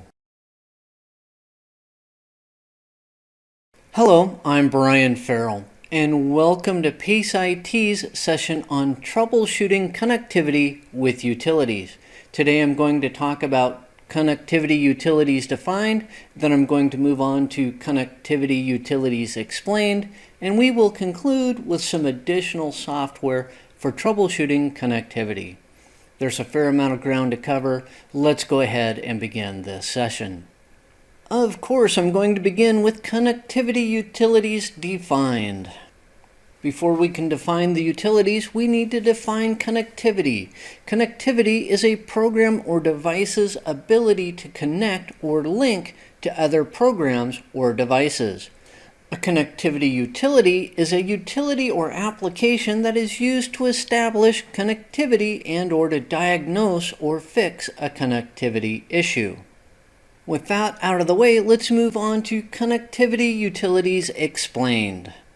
All modern operating systems come with pre-packaged connectivity utilities designed to diagnose and or to repair connectivity issues. In some cases, you can use these utilities or programs from a graphical user interface or GUI. However, in all cases, you can use the following applications from the command prompt. First up is ping. It is a simple utility that is used to determine if there's connectivity between two nodes or two endpoints. It uses ICMP echo requests. There are two basic formats to the ping utility. You can ping an IP address, or you can ping the host name or the fully qualified domain name. You can use ping 6 or ping -6, and you will ping only IPv6 hosts. Then there is tracert or traceroute. It is a utility that is used to determine the path used between two nodes. Tracert, T-R-A-C-E-R-T,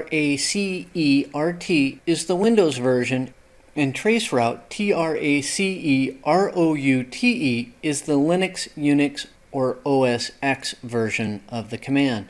It also uses ICMP echo requests, but it uses it with an incrementing time-to-live field to form queries and get responses. Each time the ICMP echo request is sent out, the TTL field is incremented by 1. And Tracert is used to determine how many routers are between 2 points. It can be of limited value though, as many routers have ICMP disabled. It uses the same basic format as ping. Then there is PathPing. It is a network connectivity utility that has been supplied in Microsoft operating systems since the introduction of NT. PathPing builds upon the functionality of ping by combining it with Tracert. When the application is used, it will, in effect, perform a Tracert command, defining the path to the end node, and then it will perform a ping test on each hop.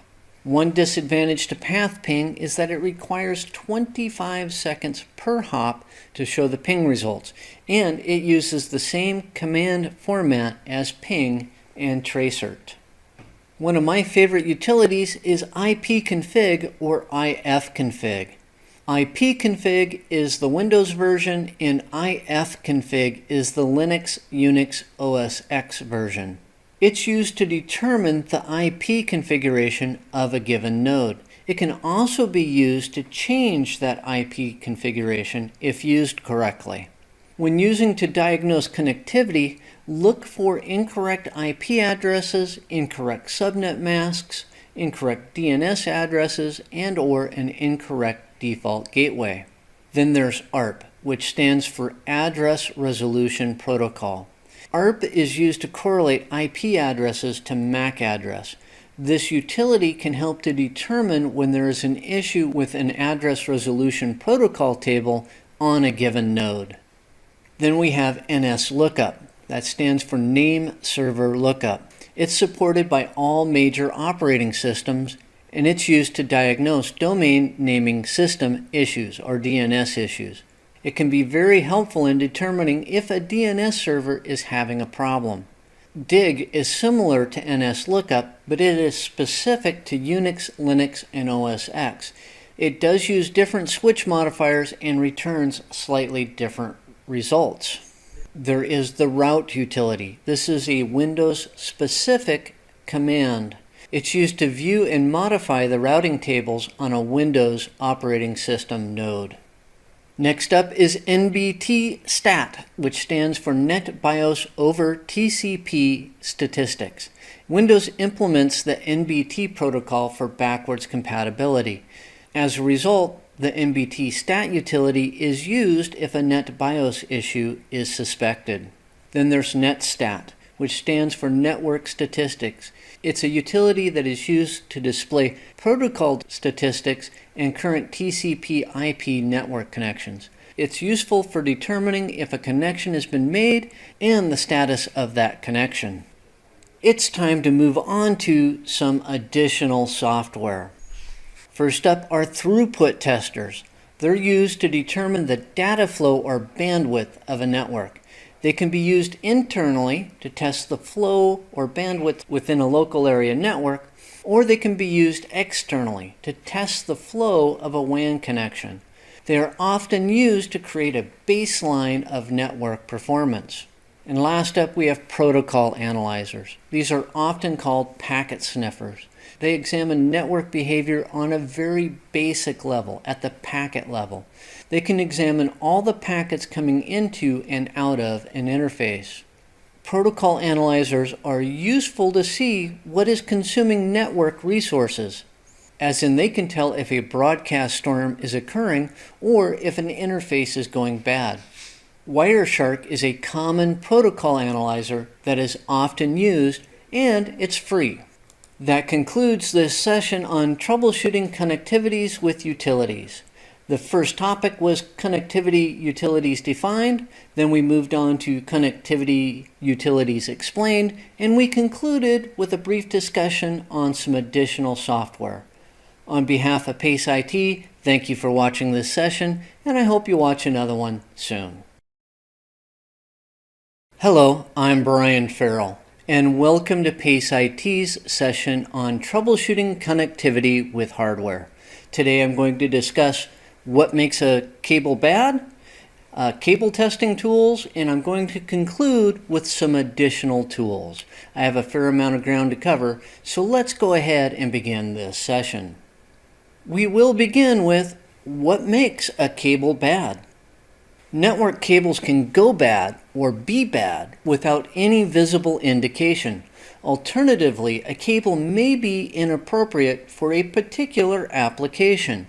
It can be difficult to visually tell if cables are wired correctly and/or a break in the wire may not be visible. Both of these will cause problems. Additionally, anything that makes the cable fall out of specification will make it a bad cable. How long is the cable? Is it over the maximum length? Is the cable rated for the amount of data being run over the wire? All of these are questions that can be answered using the proper tools. It's time to discuss cable testing tools. First up is the multimeter. It can be used to test for breaks in copper wiring. Good network cables have a very low resistance value from one end of the cable to the other. By the way, your resistance is measured in ohms. A high or infinite ohms value indicates a break in the cable. So you can use multimeters to test for continuity to make sure that traffic can flow from one end to the other. Crimpers are not a testing tool per se, but they are used for attaching cable ends onto cables, which if you suspect you have a bad cable end or a miswired connector, you're going to need a set of crimpers. It can either be specific to a particular type of cable end, or it may work for more than one type of cable. And by the way, it's not uncommon to need to replace the ends of twisted pair wiring cables. Every network technician should have a cable tester or cable certifier. These can be either fairly simple or very complex. Cable testers will test for continuity in the wire, as in, is there a break? Cable testers will also test for proper pinouts. Are all the wires in the right places? Some will test for the wiring standard. Is it wired for the T568A standard or the T568B standard, or have you created a crossover cable? Cable certifiers are a little bit more complex, but they will also test for more network-related items. They can test the speed of the wire. They can test for duplex settings between two endpoints. Cable certifiers are used to certify a given network segment. Toner probes are another handy tool. They are usually a two-piece set. They have an injector which places a signal onto the wire and a probe which detects the signal and emits a tone when it detects that signal. These are also sometimes called a fox and hound. They're used to find and trace wires. They're useful when having to replace a single wire in a bundle of wires. You can place the injector on one end to figure out which wire it is at the other end. Then there is the time domain reflectometer. This is a cable tester or certifier that can also determine the length of a segment. They can also tell where a break is in a segment, which can then allow you to put in a splice. They are more expensive than a standard cable tester or certifier. Related to the TDR is the optical time domain reflectometer, or the OTDR. They perform the same function as a TDR, but it is used for fiber optic cabling. It is often called a light meter, as it can measure the quantity and quality of the light going through a fiber optic cable. Some other thoughts on cable testing tools. Unless your job entails mostly installing cabling, the most important tools are the cable tester, crimper, and toner probes. Personally, I have never been able to justify the cost of a TDR. I have used them, but I've rented them instead of purchased them. Most of the time, you can make do with inexpensive tools. However, spending more on certain tools will usually save time and money in the long run. An exception to the inexpensive tool rule are toner probes. Inexpensive toner probes can be difficult to work with, or they just don't work at all. I would recommend stepping up and spending a little bit more for your toner probe. Try to strike a balance between cost and effectiveness. You can spend thousands of dollars on some of these tools, especially TDRs and OTDRs, and never utilize them to their fullest potential. The next topic is additional tools. And we will begin with the wireless analyzer. It is a similar tool to the protocol analyzer, but it is used for wireless networks. It sniffs out packets on wireless networks. This information can be used to help solve wireless connectivity issues. A wireless analyzer can also perform other functions. It can check for bandwidth usage, channel usage, top talkers, and top listeners. It can identify networks by passively scanning the radio frequency channels. It can identify hidden networks if given enough time, and a wireless analyzer can also infer non-beaconing networks based on data traffic, so it can help you to find those rogue access points. Then there are looking glass sites, or LG sites. These are publicly available sites that can be used to view routing information remotely, as viewed from the LG server's point of view. They create a read-only portal on which routing statistics can be generated and viewed. LG sites can be helpful in determining if the connectivity issue is occurring because of problems on the local network or if the remote connection is the issue. That concludes this session on troubleshooting connectivity with hardware. I talked about what makes a cable bad, I talked about cable testing tools, and I concluded with some additional tools. On behalf of PACE IT, thank you for watching this session, and I hope to do another one soon. Good day, I'm Brian Farrell, and welcome to PACE IT's session on Troubleshooting Wireless Networks, Part 1. Today I'm going to be talking about configuration issues, and then we will conclude with some other issues. There's a fair amount of information to go over, so let's go ahead and begin this session. I will begin by talking about some common configuration issues. While wireless networks are a huge convenience to users, they do introduce a new set of troubleshooting issues into the network. Not only do the standard issues that crop up in a wired network need to be considered, the added layer of complexity that adding a wireless access point brings to the table will also need to be considered. When wireless networking is brought into the mix, a very solid troubleshooting methodology becomes just that much more critical. Now on to the actual configuration issues. First up is the Service Set Identifier configuration, or the SSID configuration. When this is an issue, the major symptom is that the user is unable to connect to the wireless network, and the probable cause is an SSID mismatch. The corrective measure is to check that the SSIDs match exactly. Remember, they are case sensitive. Then there is encryption configurations. It has the same symptom as the SSID misconfiguration. The user is unable to connect to the wireless network. Probable cause is an encryption type mismatch or incorrect security key. The possible corrective measure is to check the encryption settings on the wireless access point and on the device to make sure they are the same. Another configuration issue that can cause problems is an incorrect channel or overlapping wireless channels. The symptom is that the user is unable to connect or the wireless network has very poor performance. The probable cause is either incorrect channels or the overlapping channels is causing the signal-to-noise ratio to be reduced. That's the SNR. The possible corrective measure include adjusting the WAP settings and device settings so that they're using the same channel. Hint, there are only 3 available non-overlapping channels on the 2.4 gigahertz radio frequency. Then there are incompatibilities. And the symptom is, again, the user is not able to connect to the wireless network.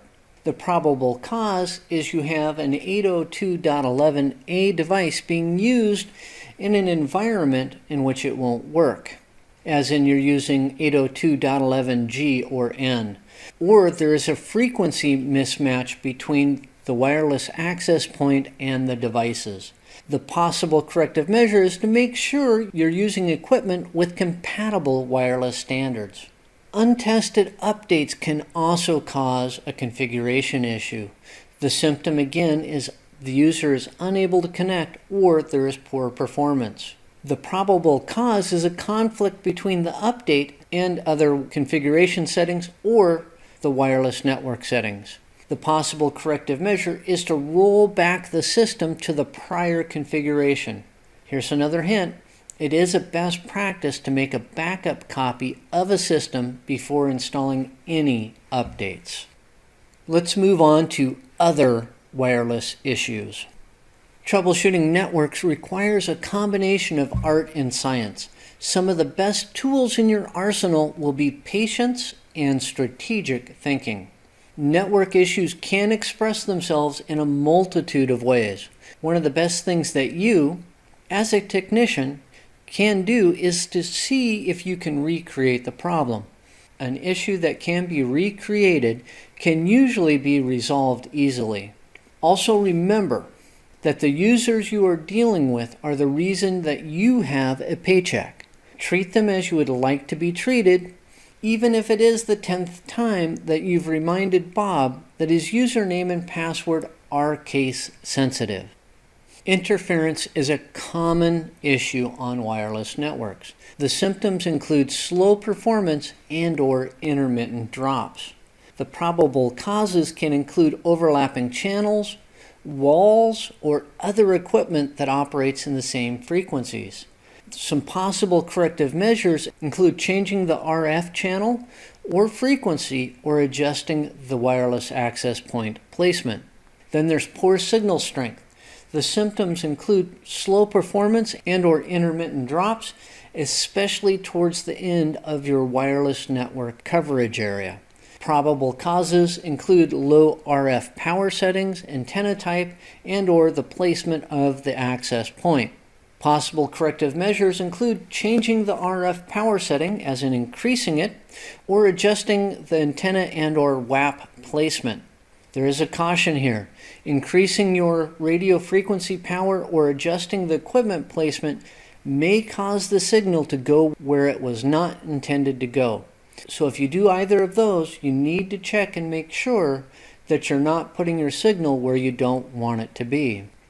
Bandwidth or device saturation can also become an issue. The symptoms include slow performance and/or intermittent drops. The probable cause is that there are too many users or applications for the available bandwidth. Possible corrective measures include increasing the number of wireless access points and/or changing to a wireless standard with more throughput. The wrong antenna type may also become an issue. The symptoms include low or no signal in an area or signal in an area where it is not supposed to be. The probable cause is the wrong antenna type for the coverage. The corrective measure would be to change to an antenna type to suit the required coverage. Then there is signal bounce. The symptom is poor performance in unexpected locations or an unexpected wireless network signal in an area that was not intended to be covered. The probable cause is the RF signal bouncing off of a hard object. The possible corrective measure would be to adjust the wireless access point placement. That concludes this session on Troubleshooting Wireless Networks Part 1. I talked about configuration issues and then I moved on to some other wireless network issues. On behalf of PACE IT, thank you for watching this session, and I hope you watch another one soon.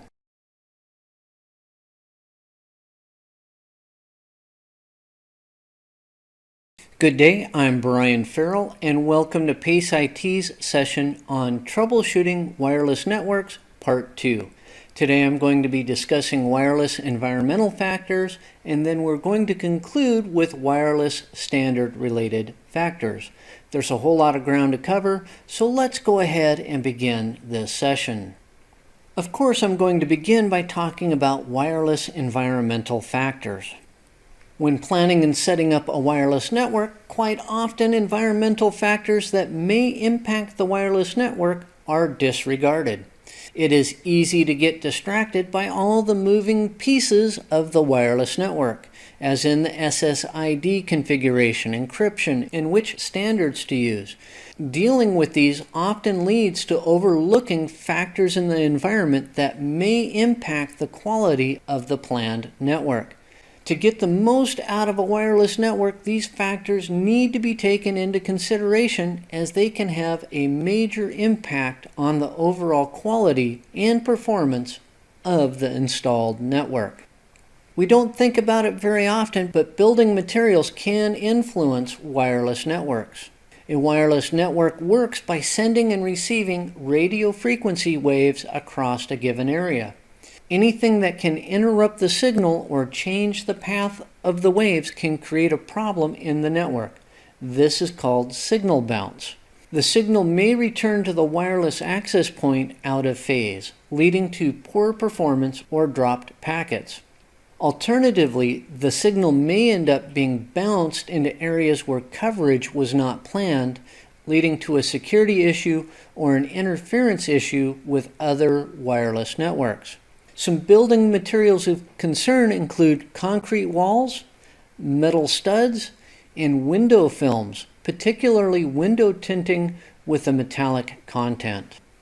When evaluating environmental factors, it is important to consider more than just the building materials. All hard surfaces have the potential to create an out-of-phase or bounced signal, including office furnishings and file cabinets. Using a wireless analyzer and wireless survey tools during the planning stage of a wireless network will lead to better placement of the wireless equipment, which ultimately leads to a better performing network.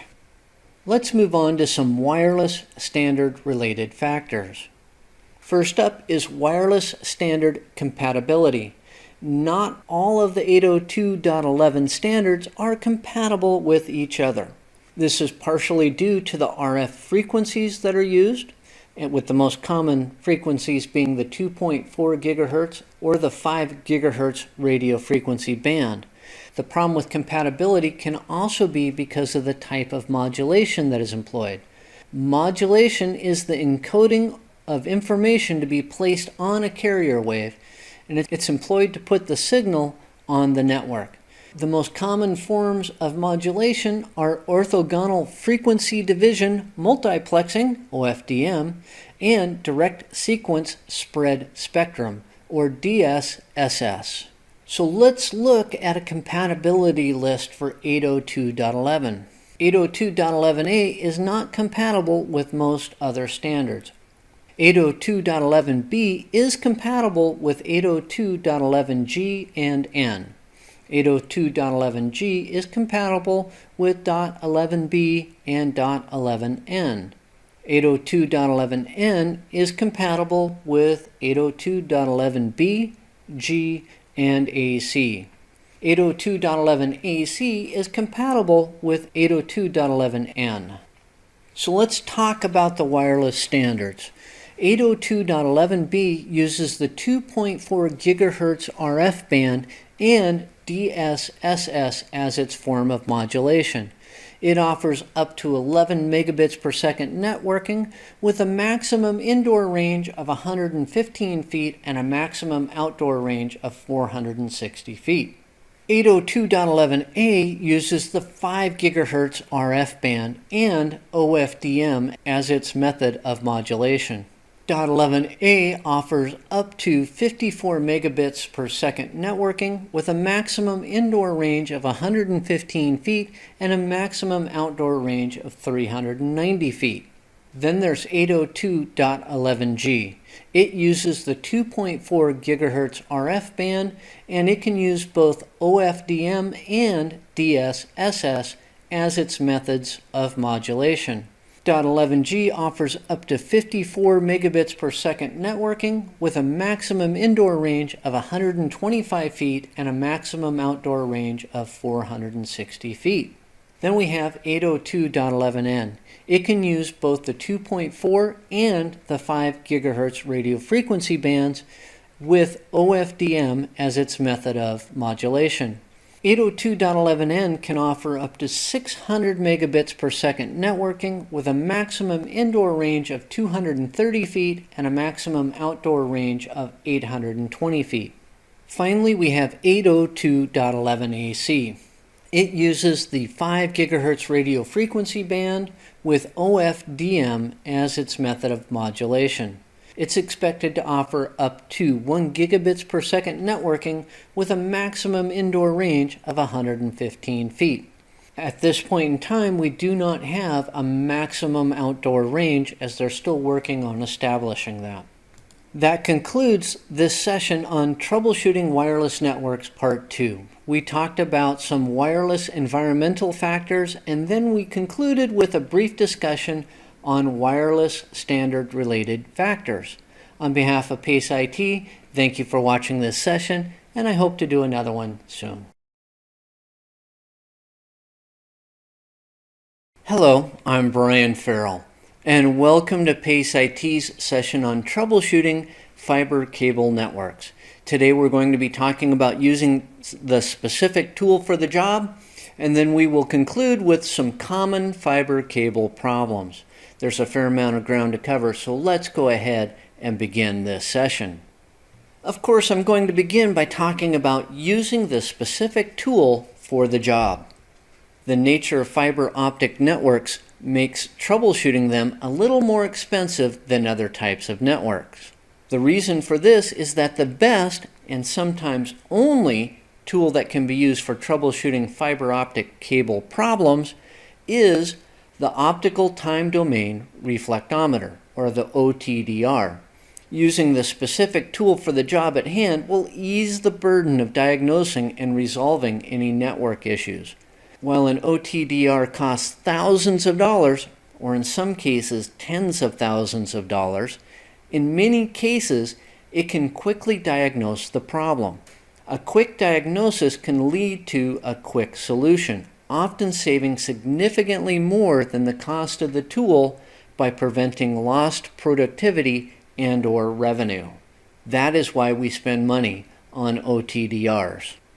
So let's talk about some common fiber cable problems. We're going to begin by talking about attenuation or decibel loss. All network transmissions degrade over distance. This is called attenuation or decibel loss. This loss of signal strength can lead to slower speeds, loss or corruption of network traffic, or the loss of the network communication link. The OTDR can not only diagnose attenuation, but it can also help in the placement of a repeater station. Then there's broken fiber optic cables. As with all types of cable media, fiber optic cables are subject to breakage. As a matter of fact, in some cases they are more delicate than other types of media. Certain types of fiber cable can span many kilometers, making it difficult to determine where a break has occurred. The OTDR can be used to determine where a break in the fiber optic cable has occurred, allowing the technician to insert a splice at that point. A common cause of breaks in fiber optic cable is exceeding the bend radius limitations of the cable.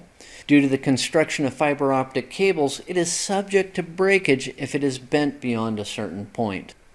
It is possible for small form factor pluggable transceivers or for gigabit interface converter transceivers to go bad. The SPF and GBIC transceivers are hot swappable, replaceable modules that are used to add gigabit capabilities to switches, routers, and other networking equipment. A bad transceiver will prevent communication from occurring. An OTDR can be used to help diagnose a bad SPF or GBIC module. It is possible to have a fiber type mismatch. Single-mode fiber and multi-mode fiber use different methods for placing the signal on the optic fiber. If a mismatch occurs, the most common problem is that it will be impossible to make a network connection. This is also referred to as a wavelength mismatch, as the wavelength or color of the light being used is different between the modes of fiber transceivers. The OTDR can be used to determine the types of transceivers that are being used. There are some other fiber optic cable issues that can arise. Anything that can interrupt the flow of light from transceiver to transceiver will create a problem. Dirt or smudges on the connectors may cause an issue with fiber optic cable transmissions. When this is suspected, using a soft polishing cloth to clean the ends of the cable will solve the problem. There is a caution: never look directly into the ends of connected fiber optic cable. If you do so, you run the risk of damaging your eyes. Connectors are also specific to the mode of transmission, as in SMF or MMF. Connecting the wrong type of connector to a cable will prevent proper communication from occurring. Also check to make sure that the proper connectors are being used with the proper type of fiber optic cables. Worn or broken connectors will create an air gap, which will create a network transmission problem. Always inspect the connectors for their condition before use. An OTDR can be used to determine where the loss of signal is occurring, even if it is at the connector. That concludes this session on troubleshooting fiber cable networks. We talked about using the specific tool for the job, and then we concluded with common fiber cable problems. On behalf of PACE IT, thank you for watching this session, and I hope you do watch another one soon.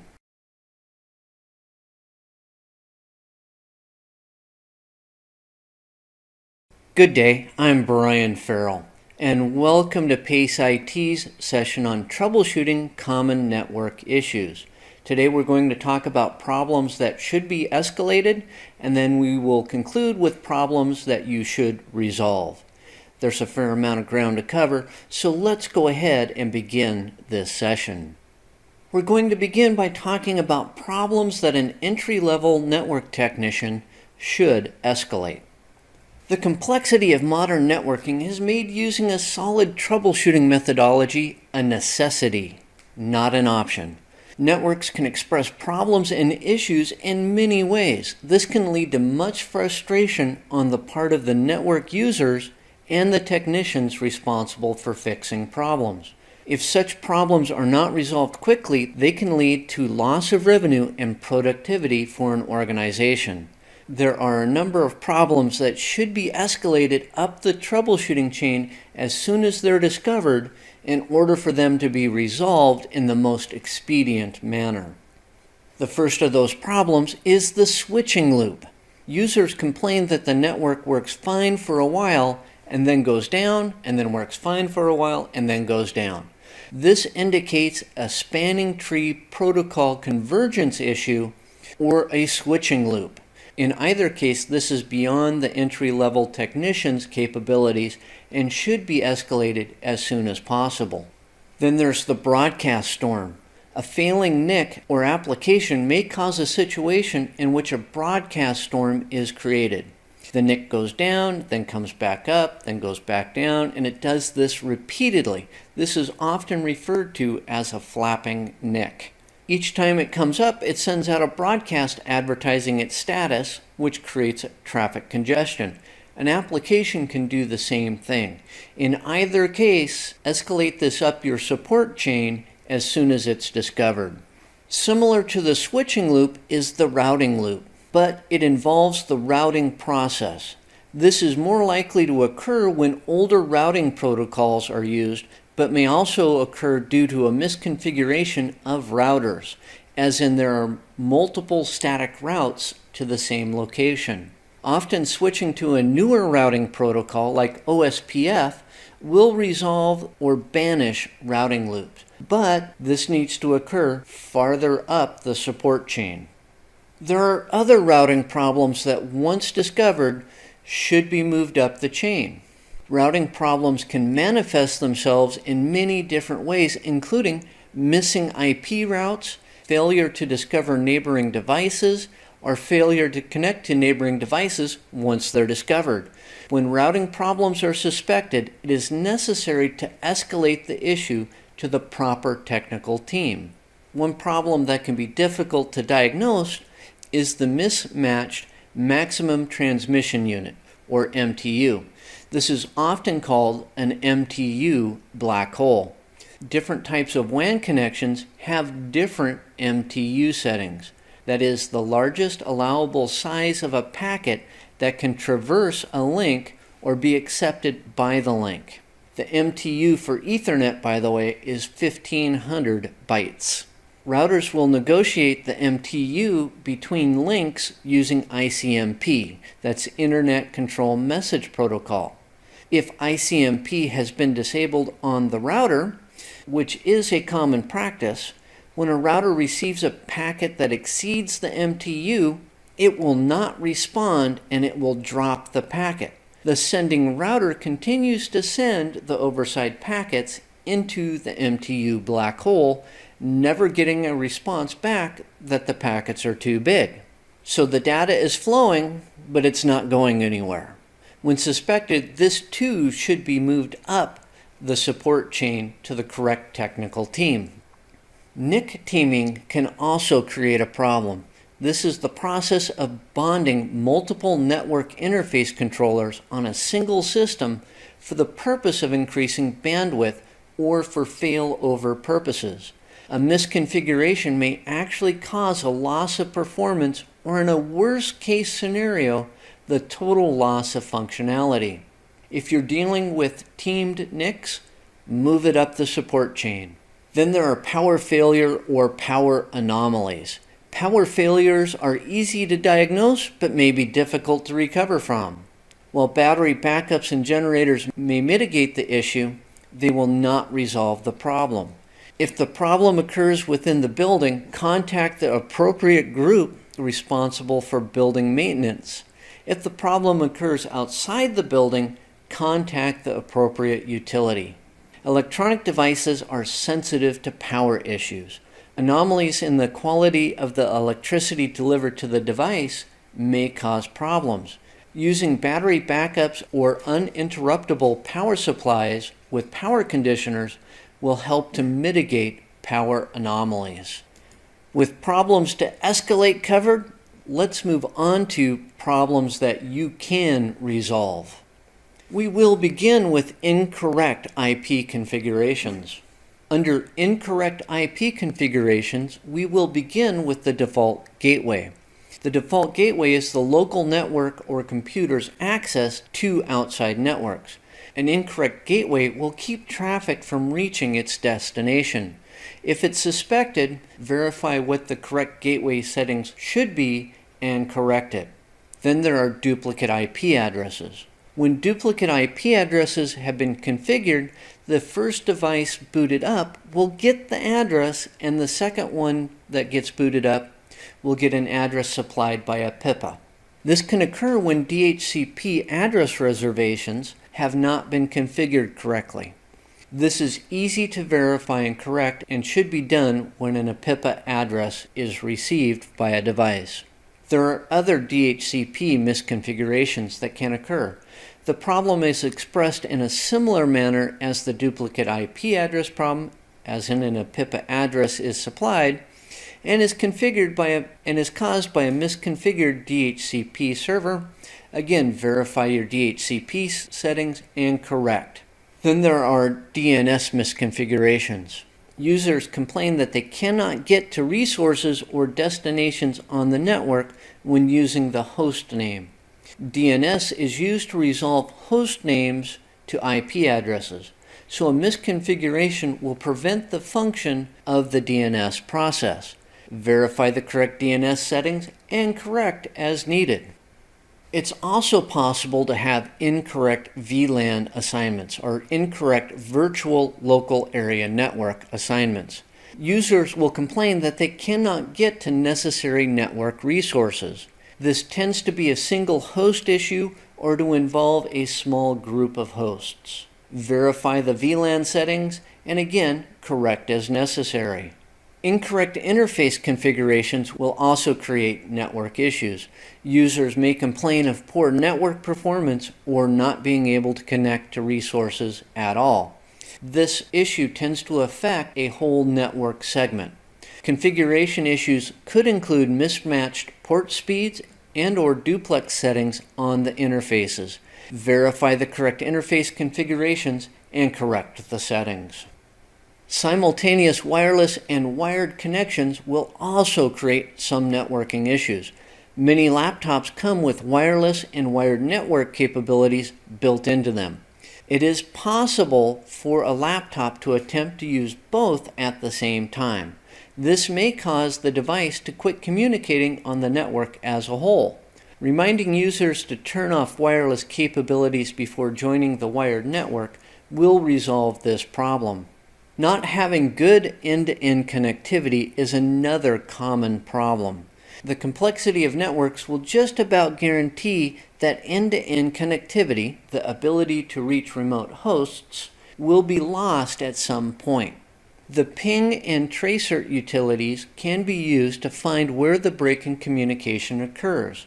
This information can then be used to determine the next course of action. Last up is hardware failure. Networking equipment and devices will fail. When this happens, it is usually denoted by the sudden loss or intermittent loss of networking functions or access. The key to resolving this issue is in determining what has failed and replacing it. That concludes this session on troubleshooting common network issues. I began by talking about problems that should be escalated, and then I concluded with problems that should be resolved. On behalf of PACE IT, thank you for watching this session, and I look forward to doing another one.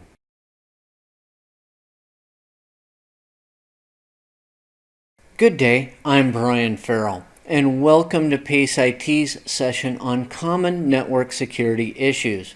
Today I'm going to be discussing security issues caused by misconfiguration, and then I will conclude on other network security issues. With that, let's go ahead and begin this session. Of course, I'm going to begin by talking about security issues caused by misconfigurations. It's easy to assume that a network is secured from threats, while in reality it may be very vulnerable.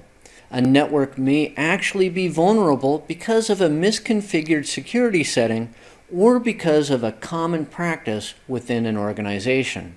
A network may not be as secure as you think due to the ever-changing threat landscape. Nefarious hackers are continually seeking new exploits that they can use to breach network security, including possible misconfigurations in network security settings. These security settings may have been correct at the time that they were set up, but due to the changing landscape, they may be considered a misconfiguration now.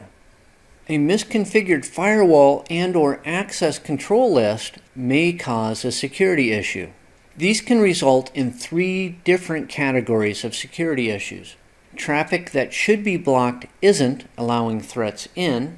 Traffic that shouldn't be blocked is. This can prevent the receiving of vital updates, or all traffic is blocked. This isn't necessarily a security issue per se, but it is still a misconfiguration. And it is possible for a junior network administrator to just remove the access control list or firewall to allow the traffic to start flowing again, which is a security issue. To protect against a misconfigured firewall or ACL, thoroughly test them before putting them into action. A misconfigured application may become a security threat. A web application that does not perform proper validation of input may lead to a buffer overflow attack. This may lead to a successful attack on the web server on which it is hosted. Thoroughly testing applications before placing them into service will mitigate the threat. Unpatched operating system or firmware will become a major security issue quickly. The manufacturer of operating systems and hardware firmware will often produce security patches or fixes for vulnerabilities as they become known.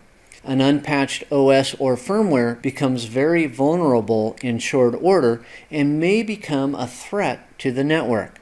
Most software makers have an updating service. Subscribing to that service will help to mitigate the threat. Open TCP IP ports are a security issue. Open ports on networks are listening for requests for or by services, applications, or protocols. All open ports are a security vulnerability, and there are 65,535 possible ports that may be open. A best practice for network security is to specifically close all unnecessary ports to harden a network. The TACACS Plus and Radius services are often used to authenticate devices and users on networks. A misconfiguration on either may lead to a security issue that allows malicious users to be authenticated to use network resources. Thoroughly reviewing the configuration of authentication services will help to mitigate the problem. In addition, all default local accounts should be disabled. These default local accounts may present a slight opening for a malicious user to exploit authentication services. Active default usernames and passwords are an issue. Almost all devices and applications come with default usernames and passwords to ease the setup process. If left active, these defaults create a security issue, as they tend to be well known or are easy to find through simple research. A best practice is to disable all default usernames and passwords after setting up the device or application. It's time to move on to other network security issues. First up are malicious users. Malicious users may be the single biggest security issue facing any network, and they will fall into one of two categories. There is the untrusted malicious user. This is an outside entity that has exploited a security weakness to gain access to network resources, as in a hacker who has breached a database's security features to gain access to valuable information. Even worse than the untrusted malicious user is a trusted malicious user. This is a person or entity that has been explicitly granted access to network resources that then exploits this trusted position for malicious purposes. And they are harder to guard against because you've already granted them access inside of your defenses. A best practice is to review log files on a regular basis to see what resources are being accessed and by whom to help maintain security. Packet sniffers are also a security issue. Packet sniffers examine network traffic at a very basic level and can be used to help in the administration of a network. But packet sniffers may also be used by malicious users to see what protocols and activities are allowed on the network. This may help them in further attacking the network. Then there is malware. It is usually defined as malicious software that has the intent of causing harm. As a category, malware covers any code-based threat to a network or system. Examples of malware include viruses, trojans, and spyware. To protect against malware, anti-malware applications should be running on every device. To be proactive, end-user education should also be in place to teach them to recognize the dangers that malware presents. The Internet Control Messaging Protocol itself may become a security issue. ICMP can be a valuable tool for diagnosing issues on networks, but it can also become a security vulnerability. ICMP can be exploited in a denial of service type of attack. ICMP can also be used to redirect legitimate users to a new malicious default gateway, possibly resulting in loss of data or sensitive information. It is now a best practice to deny ICMP requests on a router's outward-facing interface. Denial of service or distributed denial of service attacks are becoming more common. In an attempt to bring down a network or website, malicious users will often send thousands or hundreds of thousands of requests for service. The attacker's goal is to make that resource unreachable by legitimate users. Many modern firewalls and other network appliances have been configured to recognize the signature of such an attack and can take steps to mitigate the results. When creating applications, developers often create backdoors into the programs. Backdoors are a method of accessing an application or service while bypassing the normal authentication process. Unfortunately, these backdoors are sometimes left open after the development process has been completed. Once these become known, they can be exploited. In most cases, the application is listening on a specific port for a request for access.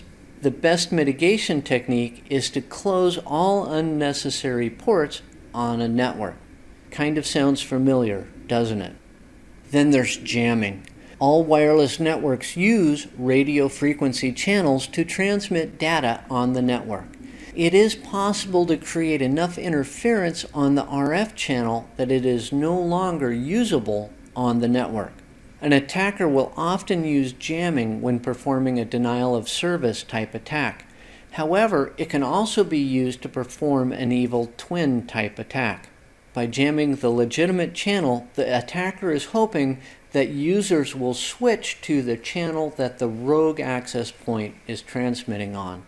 Many of the modern networking standards and devices employ techniques to mitigate the threat of jamming, as in both 802.11n and 802.11ac are difficult to jam standards. Then there is banner grabbing. Many network devices display banners when users are signing into or requesting services from network devices. These banners can impart information about the type of device or the type of service that is being requested. This information may be used by a hacker to research possible exploits. The best practice is to disable all unnecessary services and banners on network devices. That concludes this session on common network security issues. I began by talking about security issues caused by misconfiguration, and then I concluded with other network security issues. On behalf of PACE IT, thank you for watching this session, and I hope I get to do another one soon.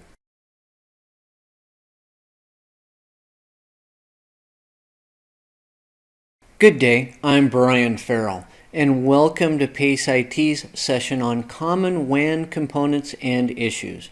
Today I'm going to be talking about common wide area network components, and then we're going to move on to common WAN issues. There's a fair amount of ground to cover, not a whole lot of time, so let's go ahead and begin this session. Of course, I'm going to begin by talking about common WAN components. First up are copper line drivers or repeaters. These are used to allow network traffic to go farther distances over copper wire type networks. They take an incoming signal and regenerate it, boosting the strength of that signal, and then they send it back out, thus reducing attenuation. Common to all WANs is the demarc. Demarc stands for the demarcation point. This is the physical point where the telecommunication company's responsibility ends and the customer's begins. The telco takes care of the upstream end of the network, and the customer takes care of the downstream end of the network. The demarc may be simple or it may be very complex, depending upon the size of the organization and the required services. Then there is the Network Interface Unit, or the NIU. In the SOHO environment, the NIU is usually the demarc. Also in the SOHO environment, the NIU is usually provided by the Internet Service Provider, or ISP. An NIU can be a cable modem, a DSL modem, or another piece of hardware that connects the customer to the ISP. One type of NIU is the Smart Jack. It's an NIU that can provide feedback on conditions to the ISP. Smart jacks help the ISP determine if a problem exists on its end of the DMARC through the use of remote loopback capabilities. Many smart jacks can also provide translation between protocols, as in translating a serial PPP communication stream into Ethernet. More than likely on larger networks, you will find CSU DSUs. That's Channel Service Unit, Digital Service Units. This is the interface point that provides the connection between a point-to-point line and the device that is directing network traffic, which is usually a router.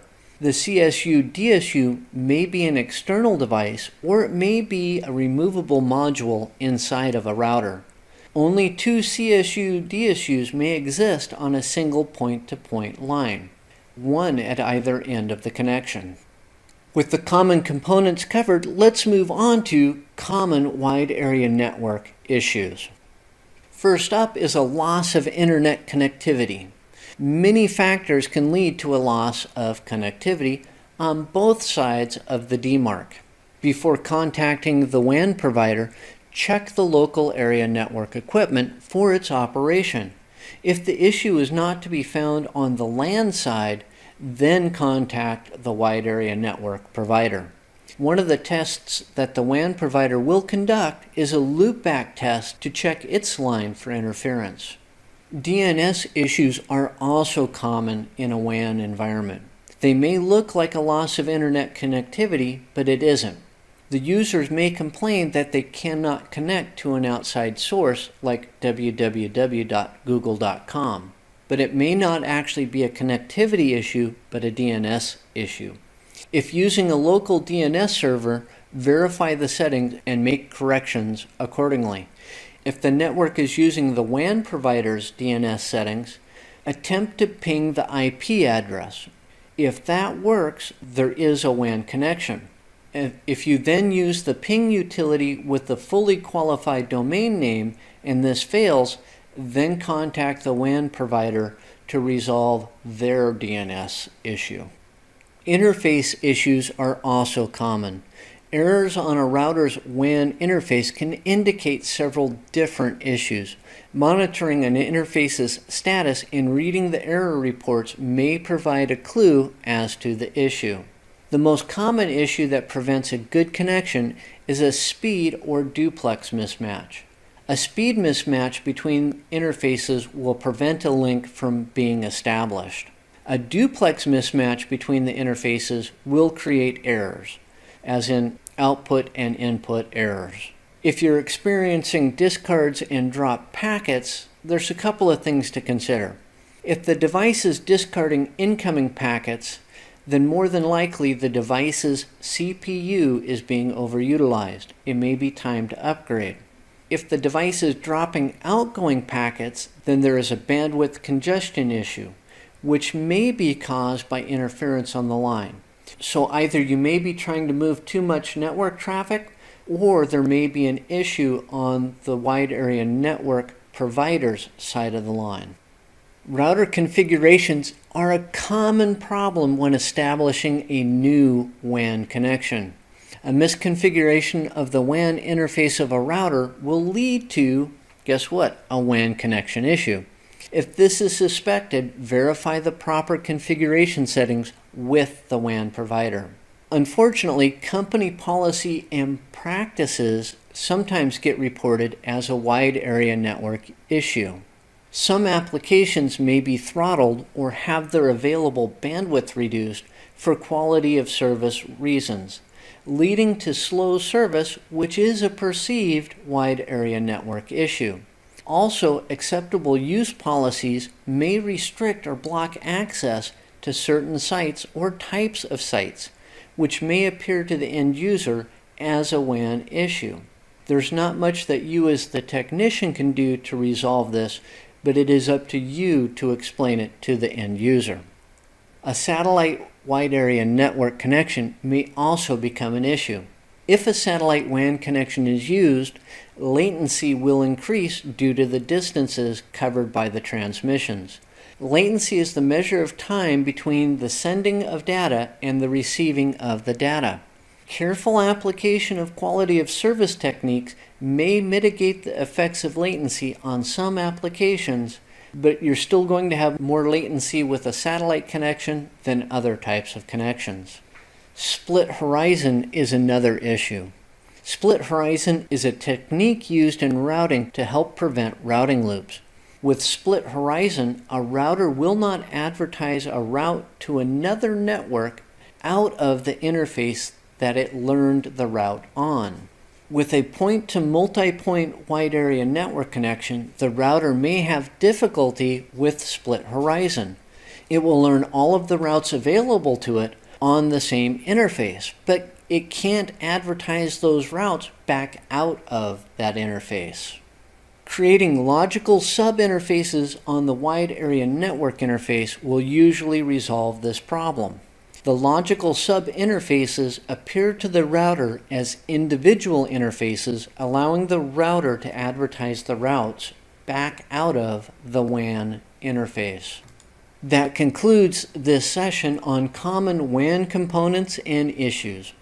I talked about common WAN components, and then I concluded with some common wide area network issues.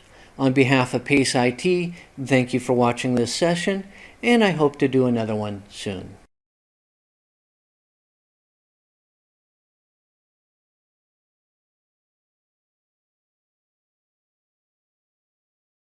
Hello, I'm Brian Farrell, and welcome to PACE IT's session on the OSI Networking Reference Model.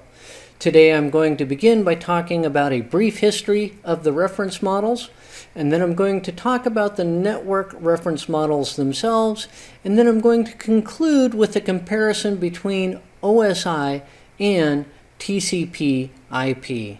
There's a fair amount of ground to cover, so let's go ahead and begin this session. So let's begin with a brief history. The Open System Interconnection Reference Model is a conceptual model with two major components.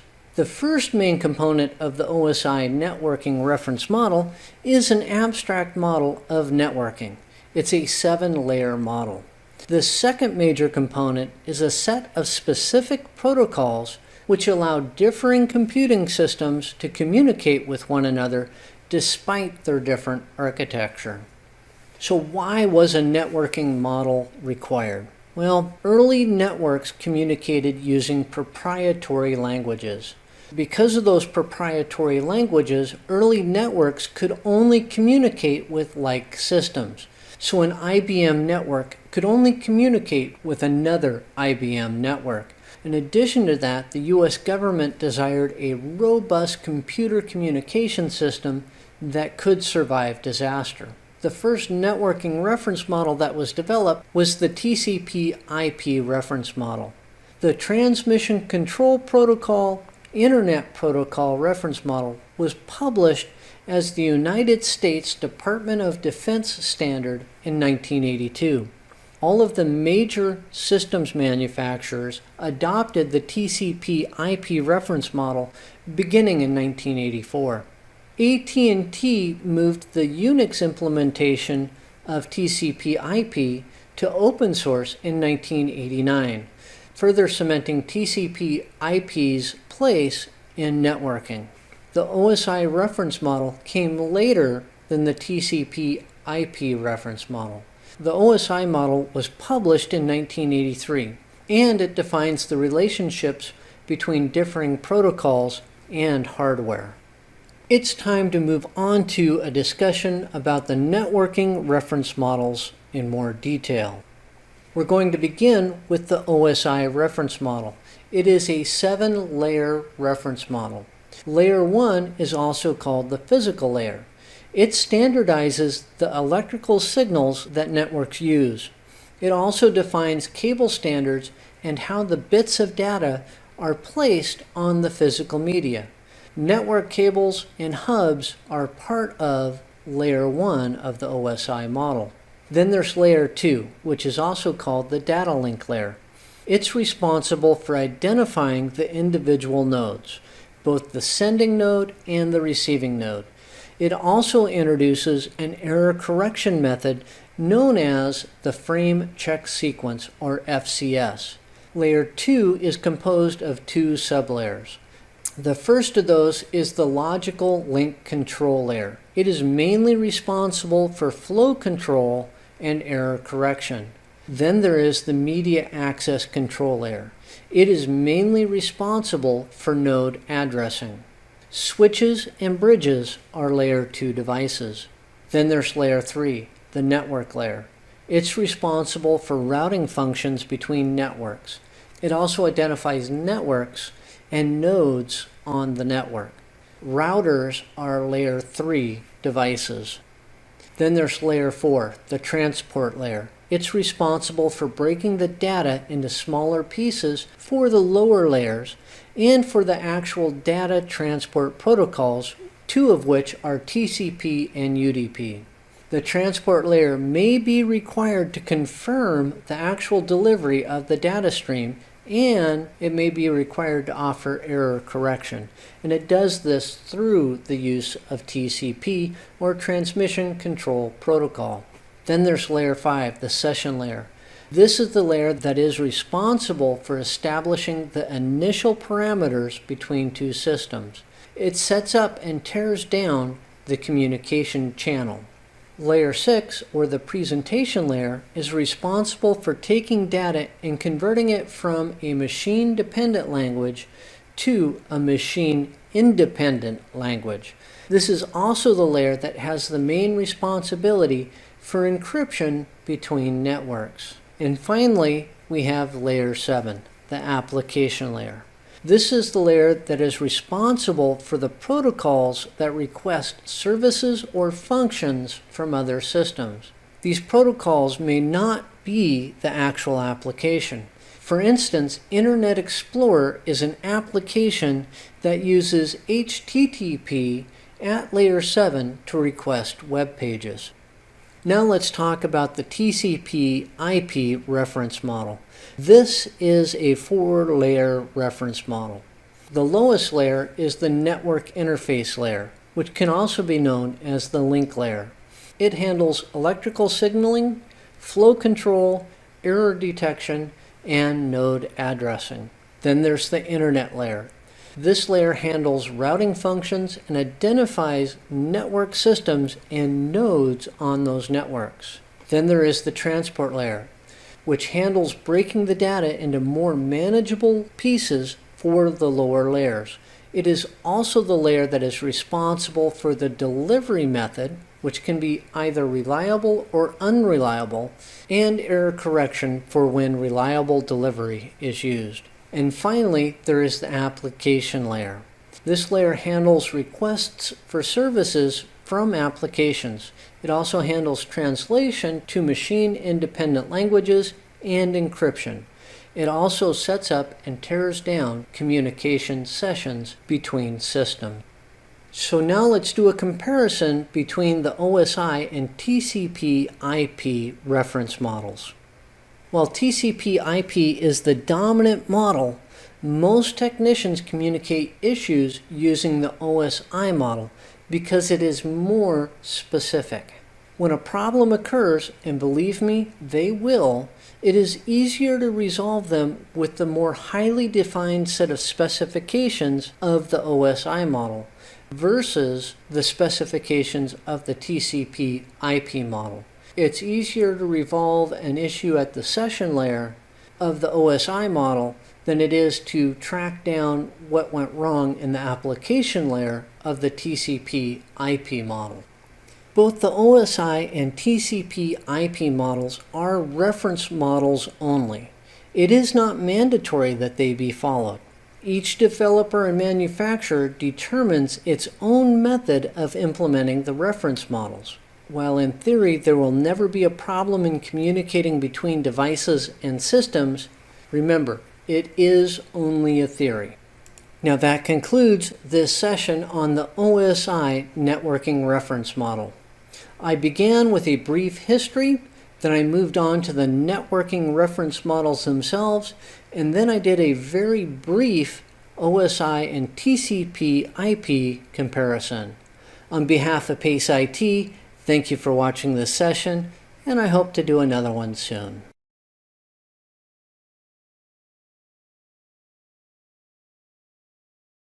Good day, I'm Brian Farrell, and welcome to PACE IT's session on the Transport Layer plus ICMP. Today I'm going to discuss TCP and UDP, and then I'm going to conclude with a brief discussion on ICMP. There's a fair amount of ground to cover, but not a whole lot of time, so let's go ahead and begin this session. Of course, I'm going to begin by talking about TCP and UDP. Before I can talk about TCP and UDP, we need to talk about the transport layer. Most networking models follow the Open Systems Interconnection Reference Model, or the OSI model. It is composed of 7 different layers, which include the application, presentation, session, transport, network, data link, and physical layers. The layers work together to create a system of communication that allows for different types of computing systems or networks to communicate with each other. Layer 4, also known as the transport layer, receives data from the session layer, which is layer 5, and determines what method or type of delivery is required for the data. The transport layer then hands that data with the instructions for the method of delivery to layer 3, which is also known as the network layer, which is then responsible for determining where the data is actually going. There are 2 main transport layer protocols. They are TCP and UDP. TCP, or the Transmission Control Protocol, is a protocol that determines the type of delivery method that will be used in network communications. TCP uses a reliable method to deliver network packets. TCP helps to set up the connection session. It helps to establish error control during the communication session, and it helps to tear down the communication session when it's done. Now, TCP does use a reliable delivery method. One of the main ways that it does this is through the use of a 3-way handshake. The first step of this handshake is the request for the connection. The second step is the reception of the response from the other end. The third part of the 3-way handshake is when the requester sends an acknowledgement back that sets the sequence numbers that will be used with every packet that is delivered. Every packet that gets sent must be acknowledged by the receiver. If the sender doesn't receive the acknowledgement of a packet, the sender will then resend that packet. All packets are sent and received in order. They're never out of order, or they should never be out of order. So now let's talk about UDP, or User Datagram Protocol. It's a protocol that determines the type of delivery method that will be used in network communication, just like TCP. Unlike TCP, UDP uses an unreliable method to deliver network packets. It does not help to set up the connection session. It does not establish error control, and it does not help to tear down the communication session. It uses an unreliable delivery method. This could better be described as a best effort delivery method. It sends the data stream to the destination, trusting that the destination is A, listening for the data stream, and B, willing to accept that data stream. The data stream flows with no acknowledgement of it being received. That's how UDP works. Not all communication can be treated the same. That is why there are both reliable and unreliable delivery methods. With TCP, the sender can be assured that the other end of the line has received all of the packets that were sent and that the packets were received in the proper order. This works well for communication that is not sensitive to latency issues that are associated with the overhead of reliable deliveries. UDP strips off the overhead but sacrifices reliability. It is well suited for network communication in which speed is more important than reliability. When using voice over IP, it is more important for the flow of packets to be continuous than for communication to be held up while waiting for packets to arrive in the right order. Voice over IP communication can survive the occasional dropped packet, but it gets very miserable when it has to wait for those packets to arrive. Now let's move on to ICMP. The Internet Control Message Protocol works at layer 3, which is also known as the network layer, of the OSI reference model, and it is used by IP, or the Internet Protocol, to perform several services. As a messaging service for IP, ICMP packets are carried as encapsulated IP datagrams. It provides information about network issues. The ping utility uses ICMP to test for end-to-end connectivity between two devices using ICMP echo request packets. The traceroute utility uses a combination of ICMP echo requests and destination unreachable packets to map the actual route between two endpoints. Also, if a router's memory buffers are full, it will continue to send out ICMP buffer full messages until the congestion has been reduced. This allows the other routers to slow down their transmissions to avoid packet loss. That concludes this session on the transport layer plus ICMP. I began with a brief discussion on TCP and UDP, and I concluded with another brief discussion on ICMP. On behalf of PACE IT, thank you for watching this session, and I hope you watch another one soon.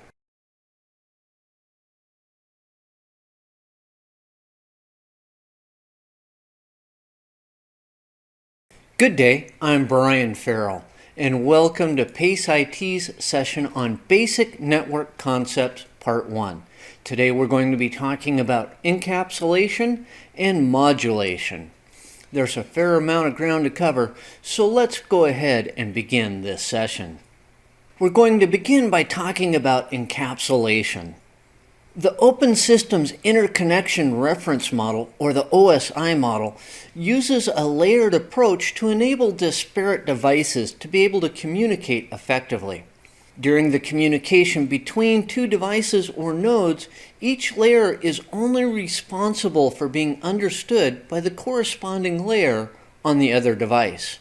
As data flows down from the application layer through to the physical layer, it is encapsulated at each layer with information to help the corresponding layer at the other end of the communication line understand what is happening. As the data is received at the other end, it is de-encapsulated or unwrapped as it moves up the OSI stack by the corresponding layer. Let's talk about how encapsulation works. The application layer begins the process by sending data that is encapsulated or wrapped with application layer control information to the presentation layer. The encapsulated data is called a PDU, or Protocol Data Unit. The application layer PDUs are segmented by the presentation layer, with each segment being encapsulated by presentation layer control information. They are now presentation layer PDUs. The process of segmenting and encapsulating continues down through the OSI stack until it is transmitted as bits by the physical layer. The receiving physical layer passes the bits to the receiving data link layer, which reads the data link layer PDU information and then de-encapsulates and desegments it, sending the new packets to the network layer as network layer PDUs. The process of de-encapsulating and desegmenting continues up the OSI stack until it is received by the application layer, where it is finally fully de-encapsulated and fully reassembled. This encapsulation and de-encapsulation allows differing systems to be able to communicate together effectively. With that covered, let's move on to modulation. The physical layer of the OSI stack is responsible for transmitting bits of data across some form of media. So it literally is responsible for transmitting zeros and ones across the media, like a cable. The question arises, how does the physical layer transmit the data across the media? The bits of data are modulated or encoded by the physical layer and placed on the carrier signal of the media, which carries the modulated data onto its next destination. The carrier signal can also be referred to as the carrier channel. Once the bits are received, they are demodulated or unencoded by the receiving physical layer. A carrier signal is a standard waveform, usually in the form of a sine wave, that is used as the base carrier of another input signal. A sine wave is a mathematical curve that is represented by a smooth repeating oscillation. Now let's define modulation. Modulation is the process of varying one or more properties of a carrier signal with an input signal, usually for the purposes of conveying information. Modulation can be used to encode digital network traffic onto media that uses a digital carrier signal, as in using an ISDN connection between two networks. Modulation can also be used to encode a digital signal onto a media that uses an analog carrier signal, as in digital network traffic traveling over the public switched telephone network, or PSTN. Multiplexing is often used with modulation. Multiplexing can be used to increase the number of modulated signals that can be placed onto a carrier signal. So let's talk about multiplexing, and I don't mean your local movie theater. The type of carrier signal will determine if multiplexing can occur. A baseband carrier signal cannot have multiplexing occur, as the modulated signal will consume all of the available frequency or channel width. Multiplexing can be utilized on a broadband carrier channel, as each modulated input is assigned a portion of the channel width of the carrier channel. Multiplexing can use one of two methods to weave streams of modulated signal into the carrier signal. There's frequency division multiplexing. This is the process of mathematically dividing the carrier channel frequency into multiple segments and assigning the results to modulated input signals. Then there is time division multiplexing. This is the process of mathematically dividing the carrier channel width into multiple time segments and assigning the time slots to different modulated signal input streams. It's time to talk about the difference between a baseband and broadband carrier channel. And we're going to begin with baseband. A simple definition of baseband is a stream of data that is sent over a carrier channel as a digital modulated signal. The digital signal will take all of the carrier signal's available frequency or time. While the modulated input does take all of the carrier channel's available frequency, the communication is bidirectional. It can flow back and forth. A simple definition of a broadband carrier channel is a stream of data that is sent over a carrier channel as an analog modulated signal. The analog signal will be assigned a portion of either the carrier channel's available frequency or time. While the modulated input doesn't take all of the carrier channel's available frequency, the communication is not bidirectional. For two-way communication to take place, multiplex channels must be created. That is, a channel for each direction. Now that concludes this session on Basic Network Concepts Part 1. I began with encapsulation and I concluded with modulation. On behalf of PACE IT, thank you for watching this session, and I hope you watch another one soon.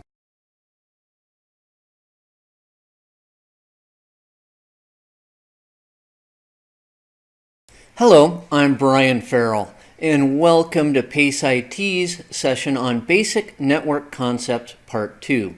Today we're going to be talking about network transmission concepts, and then we're going to conclude with CSMA-CD and CSMA-CA.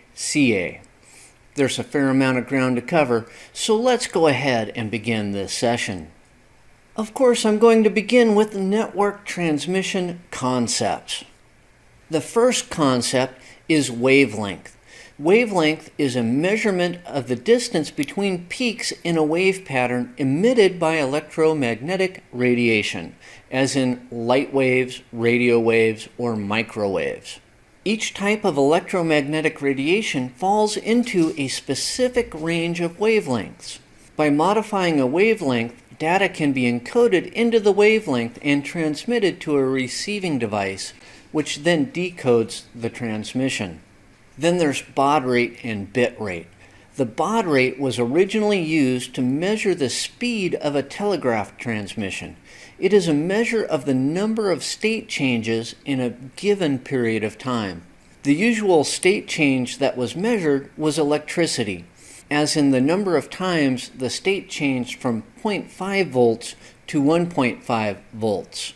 The bit rate is a measure of the number of zeros and ones that can be transmitted across a medium in a given period of time. So it is a measure of the actual bits that can be transmitted. It is usually measured in bits per second, or BPS. The bit rate is a more accurate measure of transmission throughput than the baud rate. Then there's sampling size. When converting from an analog audio signal to a digital signal, a computer or other device captures the analog audio waveform and mathematically converts the captured sample into different wavelengths, which is how we get the discrete sounds. This occurs over a specific period of time, which is called the size of the sample, or the sampling size. And finally, there's carrier detect and carrier sense. Carrier detect is when a device can only tell when a carrier signal or channel is present by the reception of a control signal. The presence of the control signal signifies that transmissions can occur. The control signal controls the order of transmissions, so data collisions are not possible. The control signal can also be used to establish the maximum speed of the transmission that can be used. Carrier sense is when a device uses feedback from a receiver to determine if a carrier channel is present. If a carrier signal is detected, the device can send transmissions.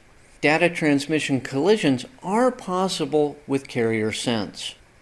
And that logically leads us into CSMA-CD and CSMA-CA. The carrier detect method of network transmission works well when there are just a few nodes that need to be connected together.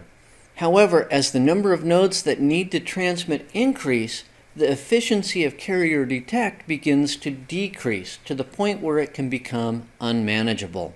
Although the carrier sense method of network transmission is not as efficient when the scale of the network is small, as the number of nodes increases, it becomes more efficient than the carrier detect method. So let's talk about CSMA-CD, or carrier sense multiple access with collision detection. CSMA-CD, of course, uses the carrier sense method of network transmission. Every device on the network uses feedback from a receiver to determine if a carrier channel is present. Every device connected to the network has an equal opportunity to place a transmission on the carrier channel. That's the multiple access part of the name. Before placing a transmission on the carrier channel, a device will listen to the channel to determine if another node is transmitting. If it detects a signal on the carrier channel, the node will wait before attempting to transmit. If no signal is detected, the node is free to send. If two devices send a transmission at the same time, a collision between the transmissions is possible. Sending devices will listen for transmission collisions. If a collision is detected, a jamming signal is sent informing all nodes that a collision has taken place. All devices that receive the jamming signal will wait for a random amount of time before attempting to transmit. Now let's talk about CSMA-CA, or carrier sense multiple access with collision avoidance. CSMA-CA operates in the same manner as CSMA-CD with one exception. It uses a collision avoidance scheme through the use of a controlling device. Before attempting to send data, a device will place a specific signal on the network called a request to send packet, or RTS packet. If no other device is utilizing the network, the controlling device will respond with another specific signal called a clear to send packet, or CTS packet. Once the sending device receives the CTS, it knows it can send a transmission without a collision occurring. CSMA-CD is better suited for high-speed, high-throughput networks and is the specified network transmission standard for the 802.3 Ethernet networking standard, as it has a low amount of network overhead. CSMA-CA is better suited for lower speed, lower throughput types of networks where the possibility of data collision is higher. It is the specified standard for 802.3 wireless networks, or Wi-Fi networks. Now that concludes this session on Basic Network Concepts Part 2. I began with network transmission concepts, and I concluded with a brief discussion on CSMA-CD and CSMA-CA. On behalf of PACE IT, thank you for watching this session, and I hope to do another one soon.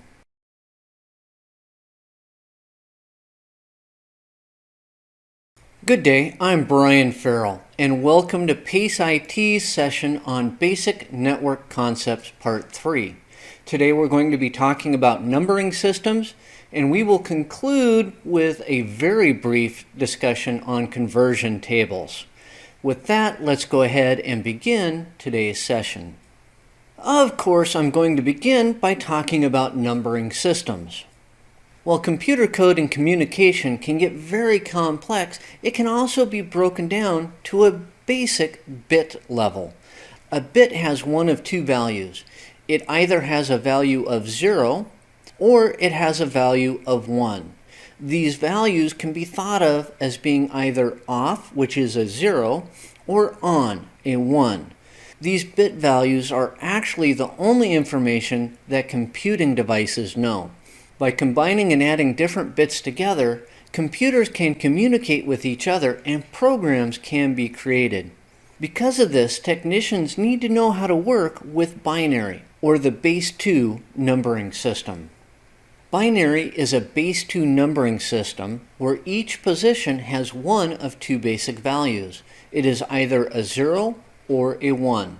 It is written from right to left with the potential value of digits being doubled with each additional digit that's added.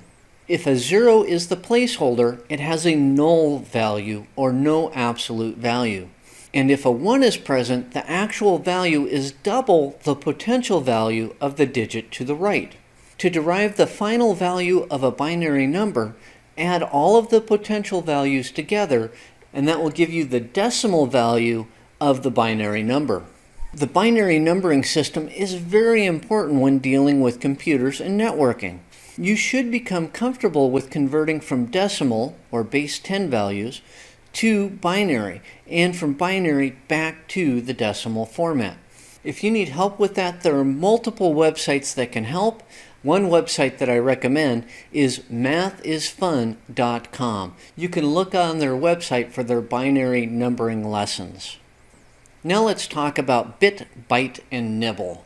A bit is a single 0 or 1. A byte is 8 bits, and it can also be referred to as an octet. A nibble is half of a byte, or 4 bits. And these terms are used quite frequently when dealing with binary. Now let's talk about hexadecimal. Hexadecimal is a base 16 numbering system that uses the numbers 0 through 9, and then it uses the letters A through F to represent the values 10 through 15. It functions in the same manner as binary, but with base 16. Each hexadecimal digit has a potential binary value of 1111 or 15, and it can be referred to as a nibble as it's half of a byte. A hexadecimal number can often be recognized by the notation prefix of 0 lowercase x, which directly precedes the hexadecimal number. Hexadecimal is widely used in programming and networking, along with binary.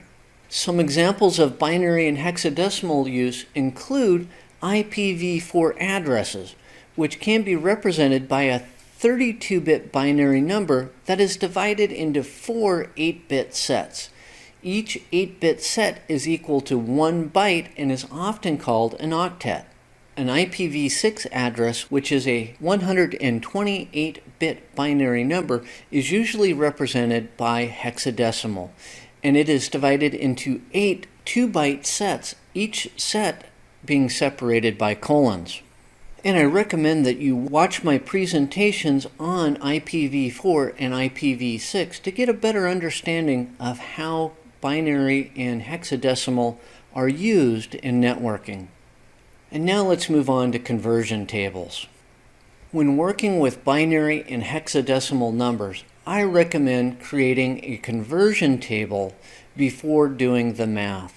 I find it to be very useful when I need to convert from decimal to binary or from hexadecimal to binary to decimal.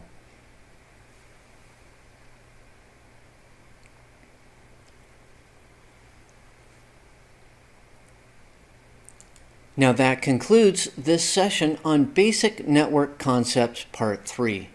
I began by talking about numbering systems, and I concluded with a very brief discussion on conversion tables. On behalf of PACE IT, thank you for watching this session, and I hope to do another one soon.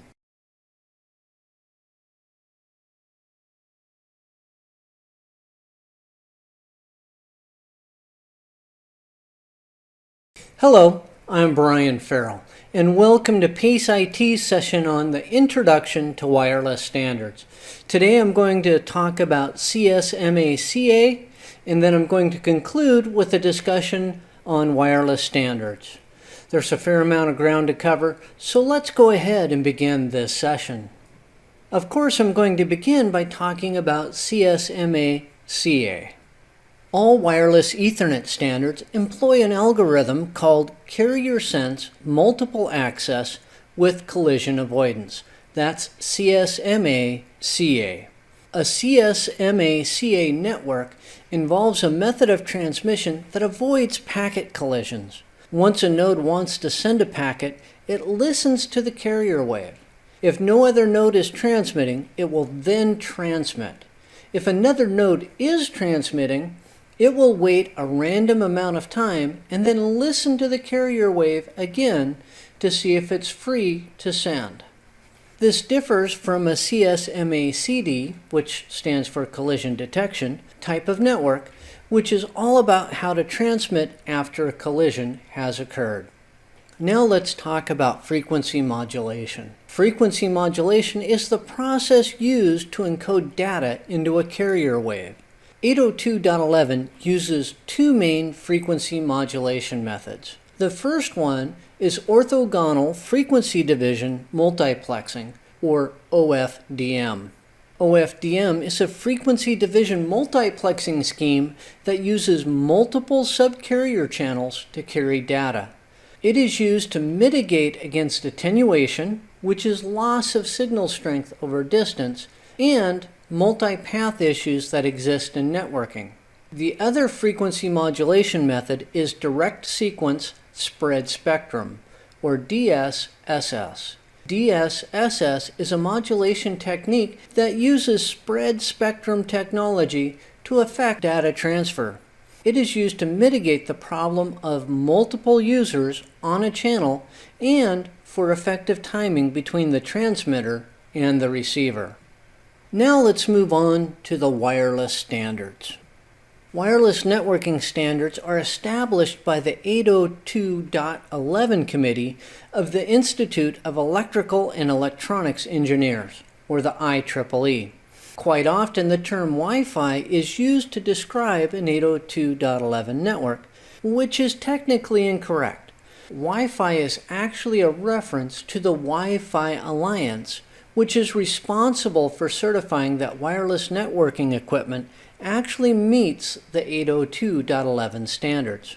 Wi-Fi has become synonymous with the wireless local area network in the English language. So don't be surprised if you find yourself using the term Wi-Fi when you really mean 802.11.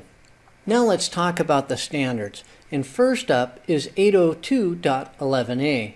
It has a maximum speed of 54 megabits per second, and it operates on the 5 gigahertz frequency band. It uses OFDM as its form of modulation and has a maximum distance of 150 feet. 802.11a is compatible with 802.11ac. Then there's 802.11b. It has a maximum speed of 11 megabits per second, and it operates on the 2.4 gigahertz frequency band. 11b uses DSSS as its technique for modulation. It has a maximum distance of 300 feet, and it is compatible with 802.11g and 802.11n. Now let's move on to 802.11g. It has a maximum speed of 54 megabits per second, and it also operates on the 2.4 gigahertz frequency band. 11G can use OFDM and DSSS for its modulation techniques. It has a maximum distance of 300 feet. 802.11g is compatible with 802.11b and 802.11n. Now talking about 802.11n, it has a maximum speed of up to 600 megabits per second, and it can operate on both the 2.4 and the 5 gigahertz frequency band. It does use OFDM as its form of modulation. It offers a maximum distance of 300 feet. 802.11n is compatible with 11b, 11g, and 11ac. With the introduction of 802.11n, we now find MIMO, multiple input, multiple output. It's a technology that allows for the increase in speed for the wireless network. With 11n, there can be up to 4 antennas, which allow for up to 4 separate spatial streams. And finally, we have 802.11ac. Now 802.11ac offers speed anywhere from up to 433 megabits per second up to multiples of gigabits per second, and it operates on the 5 gigahertz frequency band. It uses OFDM as its method of modulation, but its implementation is an advanced form of OFDM. .11ac offers a theoretical maximum distance of 300 feet. .11ac can be compatible with .11a, g, or n. When 802.11ac was introduced, they improved the MIMO technology, which now allows for up to 8 antennas, which means that there can be up to 8 separate spatial streams of data. Now that concludes this session on the Introduction to Wireless Standards. I began this discussion by talking about CSMA-CA, and then I concluded with a brief discussion on the wireless standards. On behalf of PACE IT, thank you for watching this session, and I hope you watch another one soon. Hello, I'm Brian Farrell, and welcome to PACE IT's session on Introduction to Wired Network Standards. Today I'm going to be discussing the TIA EIA 568A and TIA EIA 568B standards. Then I'm going to move on to Ethernet standards, and I'm going to conclude with some other standards. I have a whole lot of information to cover, but not a whole lot of time, so let's dive into today's session. Of course, I'm going to begin with the TIA EIA 568A and 568B wired standards. The TIA EIA 568A and 568B standards deal with twisted pair wires. These are the two cable pinout standards that are regulated by the TIA EIA. That's the Telecommunications Industry Association Electronic Industries Alliance. The pinout standards specify the ordering of the wires to ensure that proper networking communication can take place. The T568A standard is white, green, green, white, orange, blue, white, blue, orange, white, brown, brown. On the other hand, the T568B standard is white, orange, orange, white, green, blue, white, blue, green, white, brown, brown. All modern Ethernet networks that utilize unshielded twisted pair, UTP, or shielded twisted pair, STP, should use the TIA-EIA standards. As a quick refresher for twisted pair wiring, here are some common tools that you will need. There are wire strippers. These are used to remove the insulating jacket from the cable. Then there are crimping tools. These are used to secure the wires into modular connectors. Then there are punch-down tools. These are used to secure wires into punch-down blocks. And finally, there are cable testers. These are used to test the integrity of the network cables that you've just created. With that covered, let's move on to Ethernet standards. First up are distance limitations. Twisted pair copper wire is limited to 100 meters without a repeater unless otherwise stated. Coaxial LAN cabling is limited to either 185 or 500 meters depending upon the coaxial cable that is used. As an example, a 10-base-2 coaxial network uses RG58 and is limited to 185 meters in length. On the other hand, a 10-base-5 coaxial network using RG8 is limited to 500 meters. With fiber optics, LAN transmission is limited by the cable type that is used. The current maximum is over 40 kilometers over a single-mode optical fiber, or SMF fiber. Now let's talk about twisted pair cable standards. There's 10-base-T, that's 10 megabits per second, using UTP over a minimum of Cat3 cable. Then there's 100-base-T, that's 100 megabits per second, using a minimum of Cat5. You can also have 100-base-TX. This is 100 megabits per second networking using 2 pair over a minimum of Cat5. Then there's 1000-base-TX. This is 1 gigabits per second networking using 2 pair over a minimum of Cat5e cable. Then there's 10G-base-T. That is 10 gigabits per second networking using a minimum of Cat6, but it's only good for 40 meters. Finally, there's also 10G-base-T, that's 10 gigabits per second networking using a minimum of Cat6a cabling, but that's good for up to 100 meters. Now let's move on to the multi-cable standard, and that's 1000-base-X. Under this standard, there's 1000-base-SX, which is 1 gigabit per second networking over a short distance multi-mode fiber, and it's usually less than 2 kilometers. Then there's 1000-base-LX. This is 1 gigabits per second networking over long distance single mode fiber, and it's usually a greater span than 2 kilometers. And finally, there's 1000-CX. This is 1 gigabits per second networking over a coaxial cable that can be up to 25 meters long. Now let's talk about 10 gigabit networking. First up, there's 10G-base-SR over multi-mode fiber, and it's good for up to 300 meters. Then there's 10G-base-LR over single mode fiber, which is good for up to 10 kilometers. Then we have 10G-base-ER, which is over single mode fiber, and it's good for up to 40 kilometers. Then we have 10G-base-SW. This runs over MMF, and it's good for up to 300 meters, and it's used on a wide area network. Then there's 10G-base-LW, which runs over SMF up to 10 kilometers, and it's also used in a wide area network. And then there's 10G-base-EW, which runs over single mode fiber for up to 40 kilometers, and again on that SONET type WAN network. Then there's 10G-base-LX4, which runs over single mode fiber, and it's good for up to 300 meters.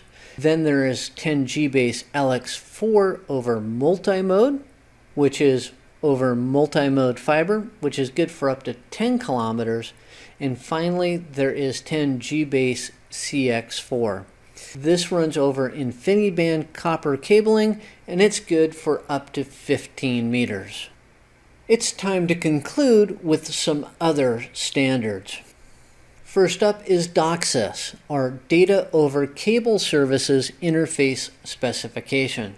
These are the standards that have been established to provide the interface requirements for data transmissions over a broadband cable network. To achieve the best performance when using broadband cable, the cable modem should meet the highest DOCSIS standard used by the cable provider. The most current DOCSIS standard is 3.1, which allows for up to a theoretical maximum download speed of 10 gigabits per second with a theoretical upload speed of 1 gigabit per second. Then there's the IEEE 1905.1-2013 standard. This is a standard that defines a network enabler or device that is used to create a convergent home networking environment that includes different types of wired and wireless networks. The standard also includes Ethernet over power line, which is using the existing electrical wiring in a structure as the media to transport data. The standard also includes Ethernet over HDMI, which is using an HDMI interface and cable to transport network traffic. Now that concludes this session on the Introduction to Wired Network Standards. I began by talking about the TIA, EIA 568A and 568B standards. Then I moved on to the Ethernet standards, and I concluded with a brief discussion on some other standards. On behalf of PACE IT, thank you for watching this session, and I hope to do another one soon.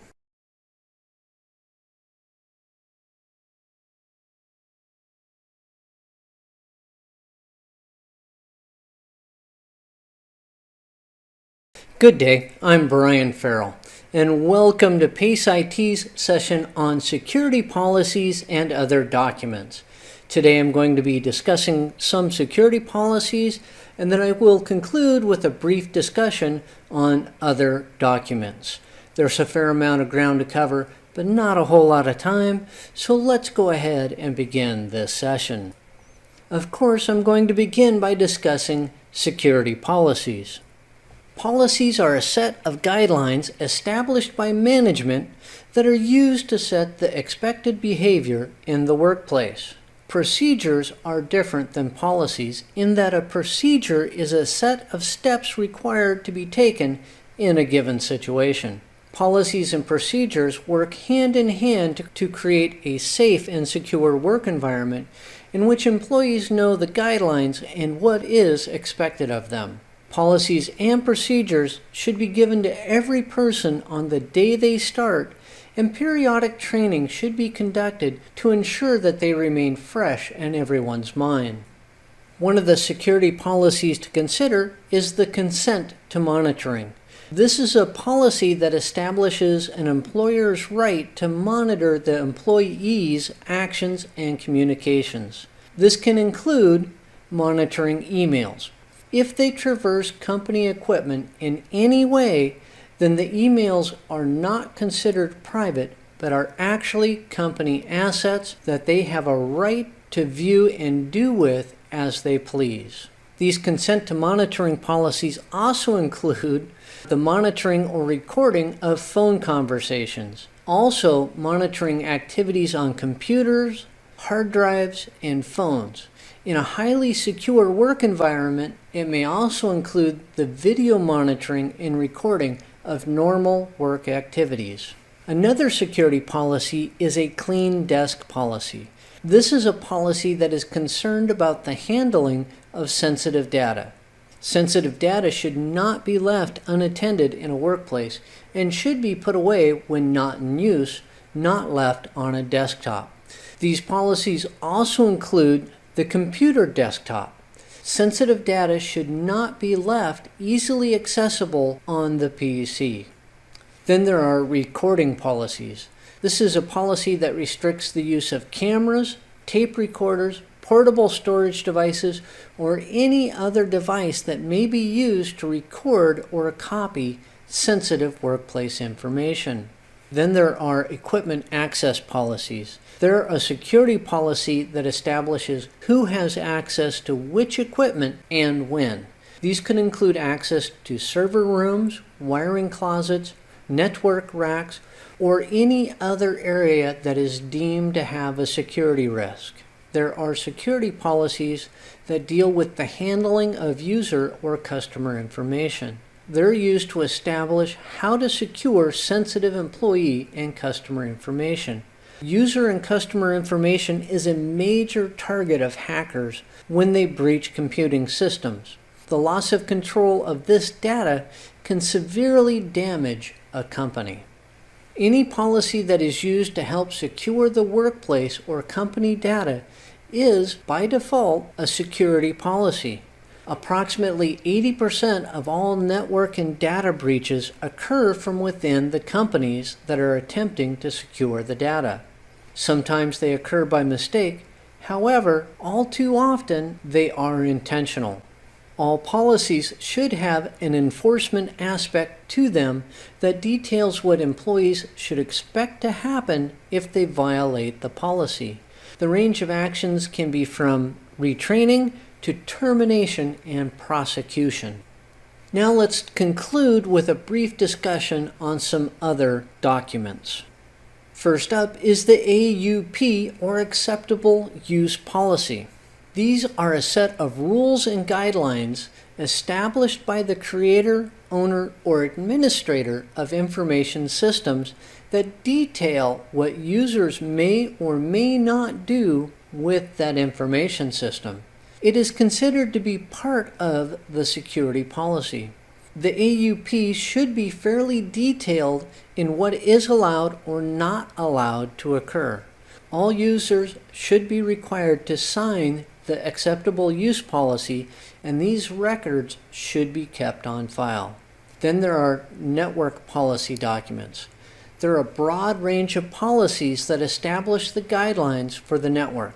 They include policies that control the use and operation of the network, as well as policies on how to implement changes to it. Many security policies fall under the general network policies category. There are some standard business documents that you should be familiar with. The first one is the Memorandum of Understanding, or MOU. It's an agreement between two or more organizations that detail how those organizations are to undertake a common course of action. An MOU is often used before a legally binding agreement has been created.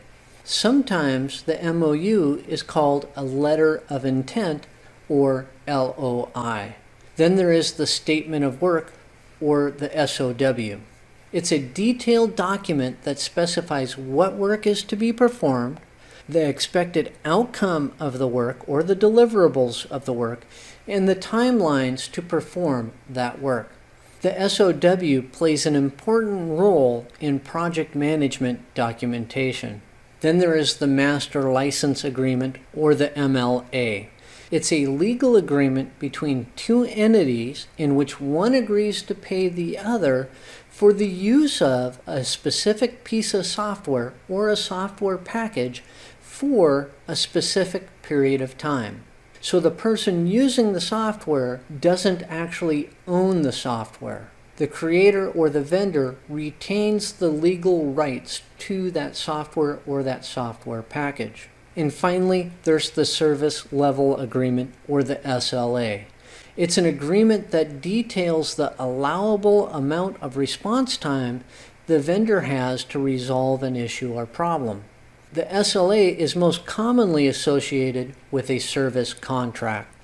Now that concludes this session on security policies and other documents. I briefly talked about security policies, and then I concluded with a discussion on some other documents. On behalf of PACE IT, thank you for watching this session, and I hope to do another one soon.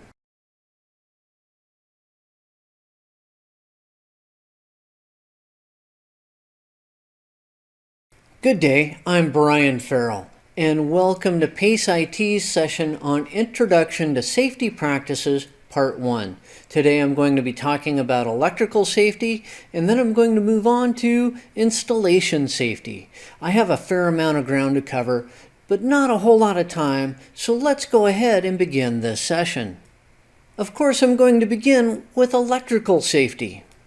Electrical grounding is used to protect technicians and equipment in the case of electrical installation failure. Electrical grounding provides an alternate path for the electricity. This is often referred to as a return to earth. All electrical systems should be connected to properly grounded circuits. This helps to protect both the technician and the equipment. Then there's ESD, or electrostatic discharge. ESD is caused when two electrically charged objects that have different amounts of electrical charge come into contact, creating a sudden flow of energy between the objects as they normalize the levels. This is a static discharge. ESD can damage sensitive components, particularly the CPU and/or your random access memory. Using an ESD mat helps to reduce the chances of ESD. Using an ESD strap will further reduce the chances for ESD. The strap goes around the wrist of the technician and then is clipped to a ground source, usually to an exposed metal surface inside of a piece of equipment's case. You should always practice self-grounding. Self-grounding is a normalization technique used to equalize the amount of electrical charge between the worker and the equipment being worked on. After the case has been opened and the ESD strap is attached to a ground source, touch an exposed metal surface inside the case before actually touching any of the components. This will normalize the electrical charge between you and the equipment that you're working on. In some cases, additional equipment grounding may be necessary. In case of an electrical fire, unplug the power source or turn off the circuit breaker. Always use a Class C or multi-class fire extinguisher on electrical fires. Never use water. You run the risk of electrocution and damaging that equipment even more than the fire is already doing. So let's talk about fire suppression systems. Building codes often call for the installation of fire suppression systems, and there are several different types of common systems. There's the wet pipe. The overhead pipes are pressurized and contain water all of the time. Then there's the dry pipe. The pipes are not pressurized. The water is contained in a holding tank until a fire breaks out, and then it is pumped to the area where it needs to be dispersed. There are pre-action types of fire suppression systems. They're similar to a dry pipe system, but the sprinkler head contains a thermal fusible link that must melt before the water is released. Then there's the deluge fire suppression system. These are designed to release a large amount of water in a short amount of time into a predefined space. The deluge system is the least desirable option for electrical components. On the other hand, a halon type system is the most desirable type of fire suppression system for electrical components. Halon is a non-conducting, volatile gaseous chemical.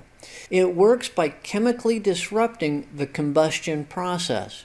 Halon does not leave a residue upon evaporation, and unlike water, halon will not ruin electrical components. It is safe for exposure to humans in limited amounts for a limited amount of time. Halon is also environmentally safe.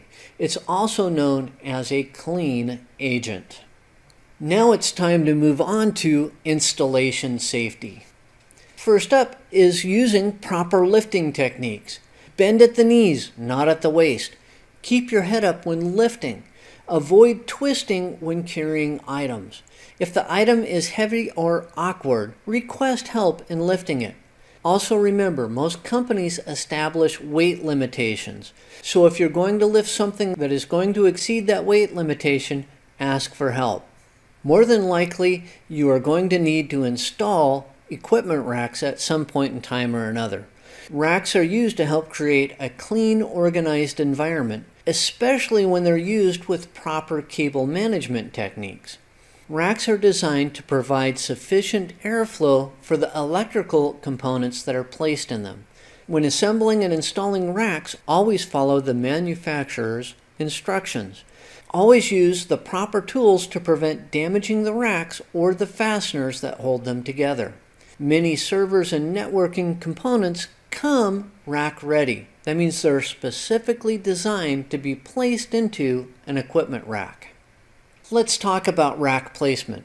When designing a room that is going to hold multiple racks of computing systems, some thought needs to go into the placement of those racks. HVAC and rack placement should be done concurrently. Heating, ventilation, and air conditioning systems should be designed to control both heat and humidity levels. When multiple racks are going to be installed, creating a hot aisle, cold aisle design is recommended. The hot aisle is the side of the aisle that receives the exhaust airflow from the computing equipment. This aisle should face an HVAC air intake. The cold aisle is the side or aisle that the air intakes of the computing equipment face. This aisle should face an HVAC air vent. Also, whenever possible, a server room should be designed with a raised floor to help protect against water damage. The raised floor, like a drop ceiling, can also be utilized as part of the cable management system. Let's talk about tool safety. Always use the proper tool for the job. That is what it was designed for. Do not use pencils as a probe. It is possible for the pencil to conduct electricity, leading to an ESD situation or shock hazard. Do not use magnetized tools when working on electrical components, as the magnetic charge can be harmful to the magnetically kept data, and that magnetically charged tool may damage sensitive components. When using compressed air to blow out debris, maintain a minimum distance of 4 inches from the nozzle to the component. Always use isopropyl alcohol to clean products in place of rubbing alcohol. Rubbing alcohol contains a higher water content of approximately around 30%, whereas the water content in isopropyl alcohol is lower. Never use a standard vacuum cleaner when vacuuming electrical components is necessary. Due to the design of the standard vacuum, electrostatic discharges are a common occurrence. There are specifically designed vacuum cleaners that can be used on electrical components. Now that concludes this session on the Introduction to Safety Practices Part 1. I talked about electrical safety, and then I concluded with installation safety. On behalf of PACE IT, thank you for watching this session, and I hope to do another one soon.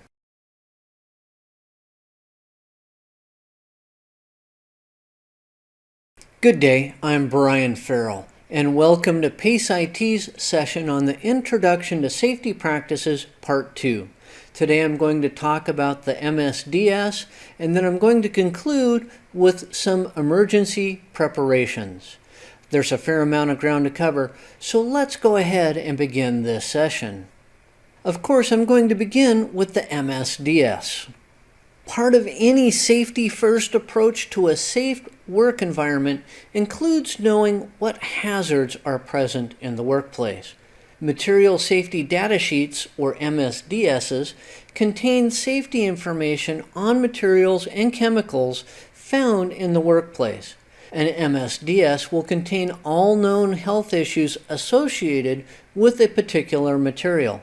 It also outlines what protective measures must be taken to reduce risks from exposure and what actions must be taken if the chemical is ingested. The MSDS will also detail the physical properties of the material, as in its flash point or boiling point. And the MSDS will outline the proper steps to take when disposing of it. Each workplace will have its own set of MSDSs, as each workplace is different. It is your responsibility to understand the hazards that are present, so you need to know where the MSDSs are kept for your workplace. It's time to move on to some emergency preparations. Part of any safety-first approach to a safe work environment includes preparing for various types of emergencies. These preparations should be detailed in a set of emergency procedure documents. The procedures should contain escape routes, including where employees will meet to ensure that all are accounted for, information on what type or types of fire suppression systems are present, as well as what steps have been taken to increase the day-to-day safety in the workplace. There are some building layout considerations that concern emergency preparations. All walls should have a minimum 2-hour fire rating. This is the amount of time it takes for the average fire to burn through the wall. Exterior doors and other secure doors must be designed to resist forcible entry, but the doorways should also be designed to be able to handle the amount of expected traffic in an emergency. Fire suppression systems should be appropriate for the type of asset that they are protecting. A wet pipe system is not appropriate for a server room or data center. However, a halon system may not be the correct fire suppression system for an open cubicle area. Backup power should also be incorporated into the building layout. Not all areas are going to require backup power, but for some areas it is going to be essential. Emergency preparations need to include escape plans. Each area or room should have an escape plan map posted in a prominent area, ideally by the main access doorway into that area. This map needs to show the preferred route out of the facility. The map should also include the meeting area outside of the danger zone. This allows for supervisors or managers to account for all personnel. Safety or emergency exits should be clearly marked. They should also be well lit with independent battery power sources. They should be wide enough to handle the expected traffic, and emergency exits should always be kept clear of obstructions. Talking about doors, there are some other considerations. Are they going to be fail open or fail close? So what happens to doors with electronic locks when the power is out needs to be considered. They could be fail close type doors. With this type of door, when the power is cut, the locks engage. These are suitable for keeping secure areas secure in an emergency. Then there are fail-open type electronic locks. When the power is cut, the locks disengage. These are suitable for non-secure areas or for areas where two-way traffic is going to occur in an emergency. In many facilities, fail-close type fire doors are used. Usually they're kept open by electromagnetics. Once the fire alarm has been tripped, the power is cut to the magnets and the doors swing closed. They usually do not lock when closed, but are used to help slow the spread of fire or other dangers. Another emergency preparation that should be considered are emergency alert systems. All facilities should have an emergency alert system installed. It is usually required by local building codes. These are your fire alarms and whatnot. Combinations of sound and light have proven to be highly effective. In some situations, it may be advisable to connect the facility to the National Emergency Alert System. Now that concludes this session on Introduction to Safety Practices Part 2. I began with the MSDS and then I concluded with emergency preparations. On behalf of PACE IT, thank you for watching this session, and I hope to do another one soon.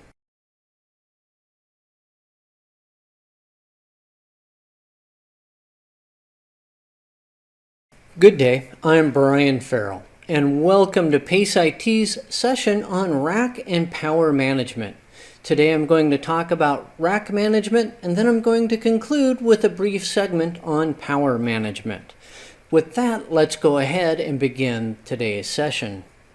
I'm going to begin by talking about rack management. Rack systems are specially designed racks used to hold networking and computing equipment. Sometimes they are referred to as server racks. These rack systems follow one of several different designs.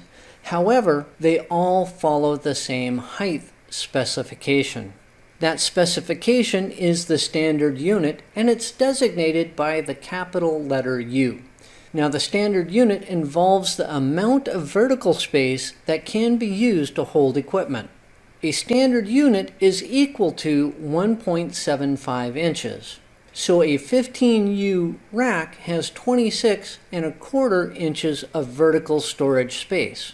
Most rack servers and enterprise-level networking equipment are designed to fit within rack systems. There are several different types of racks. Racks are normally either 2-post or 4-post racks. They may be freestanding or they may be floor-mounted. Server rail racks have slide mounts to make it easy to pull out servers to perform necessary maintenance. Now let's talk about device placement. Devices that generate the most amount of heat or are not heat sensitive should be placed towards the top of the rack. Devices that generate the least amount of heat or are heat sensitive should be placed toward the bottom of the rack. All equipment cold air intakes should face the same direction. All equipment exhaust outlets should therefore also face the same direction. When mounting equipment in racks, vertical space should be left between the equipment to promote adequate airflow. When multiple rows of racks are implemented, a hot aisle cold aisle approach should be used to promote proper airflow and cooling. Racks should be monitored for environmental factors to help ensure the health of the servers and other equipment. Monitors should be in place for temperature, humidity, vibration, water leaks, smoke, and intrusion. And that brings us to rack security. Most rack systems do not come with rack security in mind, but it can be easily added after rack installation. Rack doors can be added that have either keyed or electronic locks.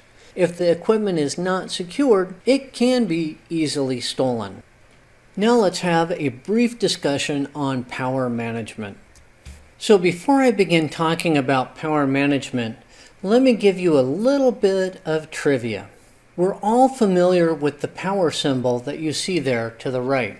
That's actually a binary symbol. What that is a 0 with a 1 poking through it. I know, not very relevant to today's discussion, but it's an interesting bit of trivia. Now, power is often overlooked when designing a network. However, without power management, the network may never work properly. Most people assume that when they plug a piece of equipment into a wall socket, that piece of equipment is going to power up just fine. In most cases, they are correct. However, if the circuit cannot provide enough amps to the equipment, damage may occur. It is important to know the power requirements and loads for all of the equipment that will be in place. This helps to ensure that the proper electrical circuits are installed so that sufficient power is delivered where it is needed, when it is needed.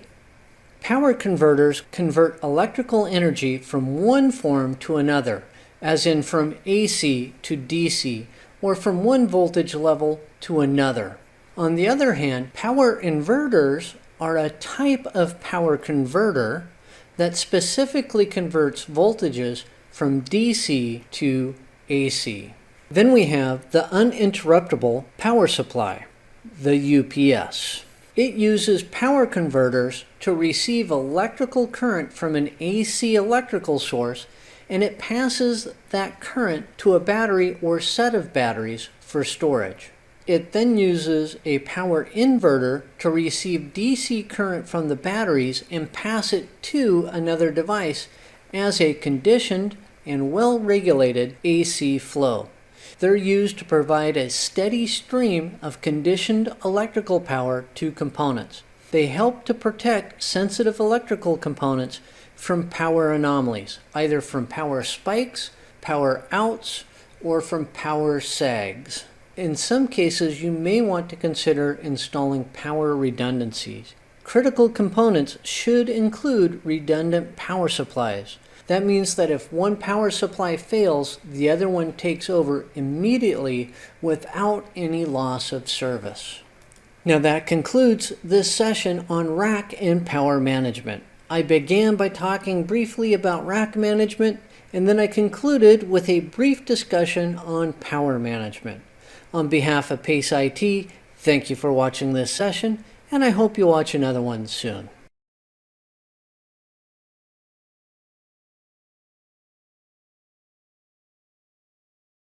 Good day, I'm Brian Farrell, and welcome to PACE IT's session on cable management. Today I'm going to be talking about cable distribution, and then I will conclude with some cable management components. We have a fair amount of ground to cover with not a whole lot of time, so let's go ahead and begin this session. Of course, I'm going to begin by talking about cable distribution. And the first item under cable distribution is the main distribution frame, or MDF.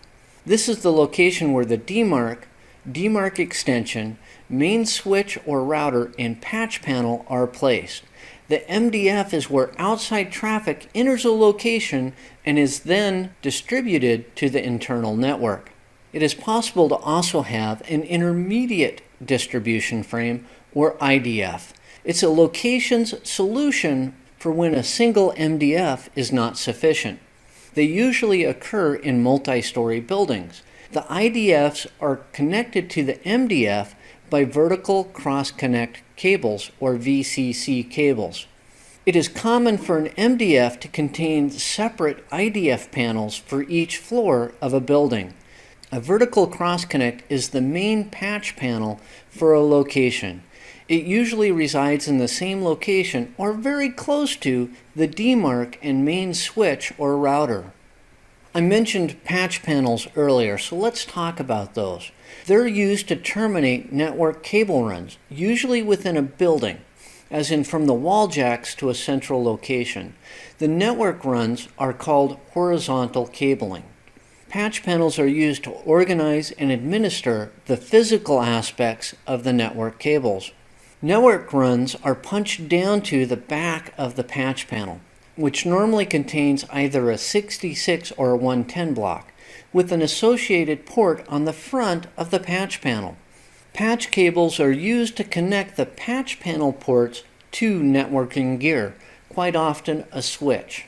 Workstations connect to the patch panel using horizontal cabling.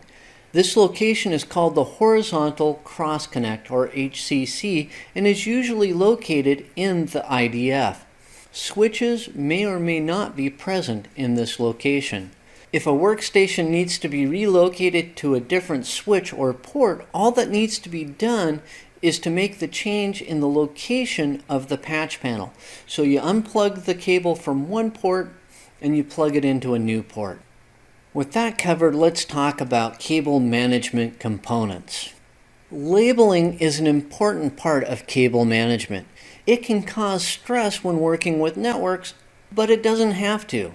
The key to proper labeling is to create a naming convention, which is a systematic and consistent method that makes sense for the situation. Proper labeling will ease the management of the physical aspects of the network, especially when dealing with cables.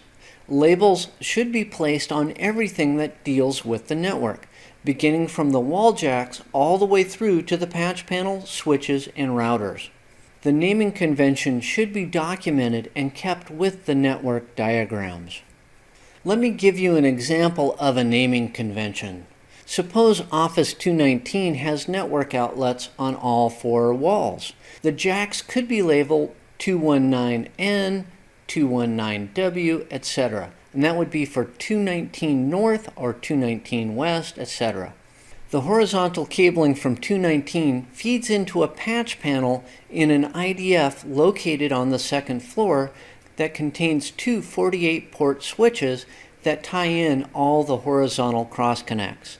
The cables coming in from Office 219 to the patch panel could be labeled 219W or 219S, etc., as it relates to their location in the office. The switches could be labeled SW2A and SW2B. Now suppose that the patch cables for Office 219 connect to switch 2B's ports 20 through 24. The patch cables could be labeled 219N-SW2B-21 or 219E-SW2B-22, etc. The key is to be consistent and to document everything. And finally, there are cable trays. Masses of cables can block airflow and act as an insulator that allows for excessive heat to build up. Cable trays are used to organize cabling and to keep it away from areas where cabling may cause heat to build up. Cable trays keep bundles of cables neat and fairly well organized. That concludes this session on cable management. I talked about cable distribution and then I briefly covered some cable management components. On behalf of PACE IT, thank you for watching this session, and I hope to do another one soon.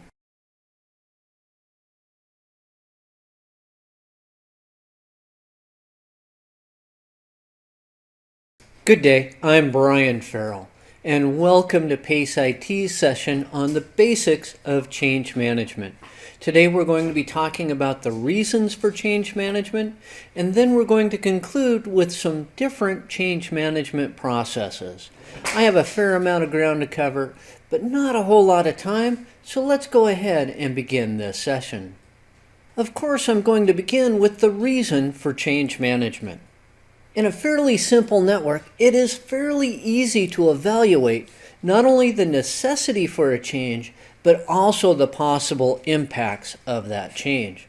However, as the network system increases in size and complexity, it becomes more difficult to not only determine what changes are necessary, but also the possible impacts that the proposed changes will have on the system as a whole.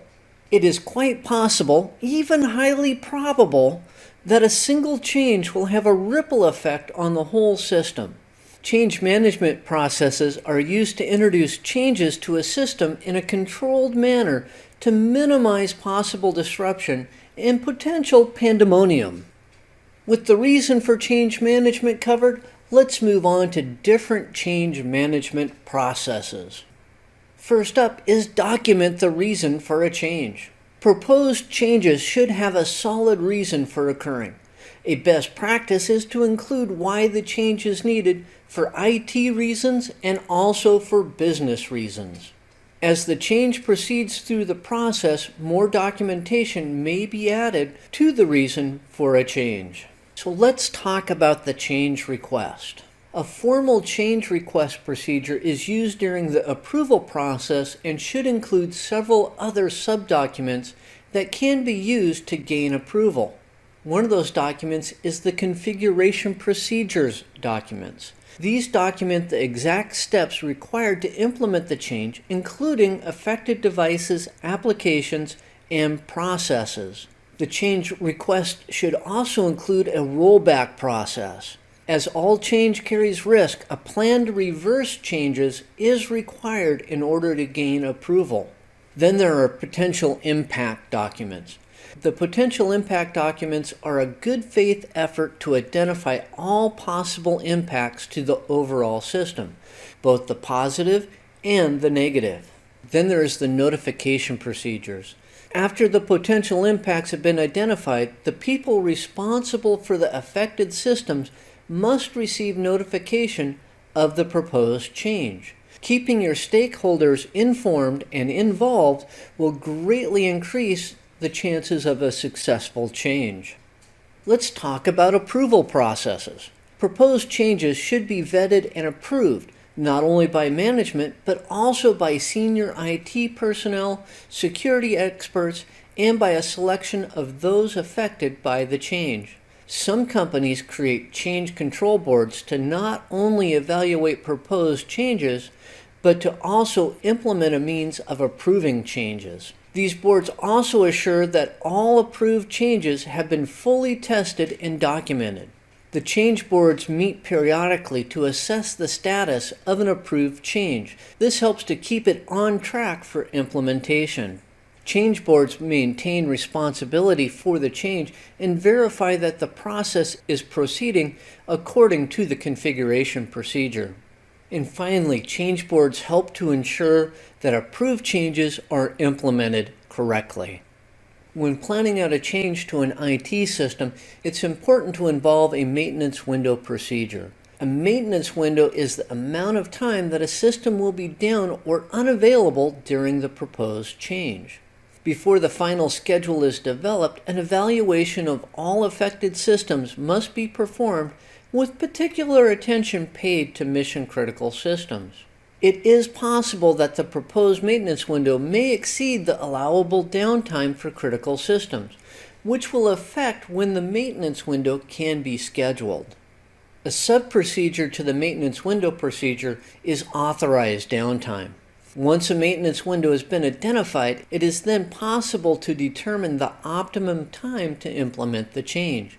In many cases, system changes need to occur during off hours, as in after the close of business or during weekends when systems are not utilized as much.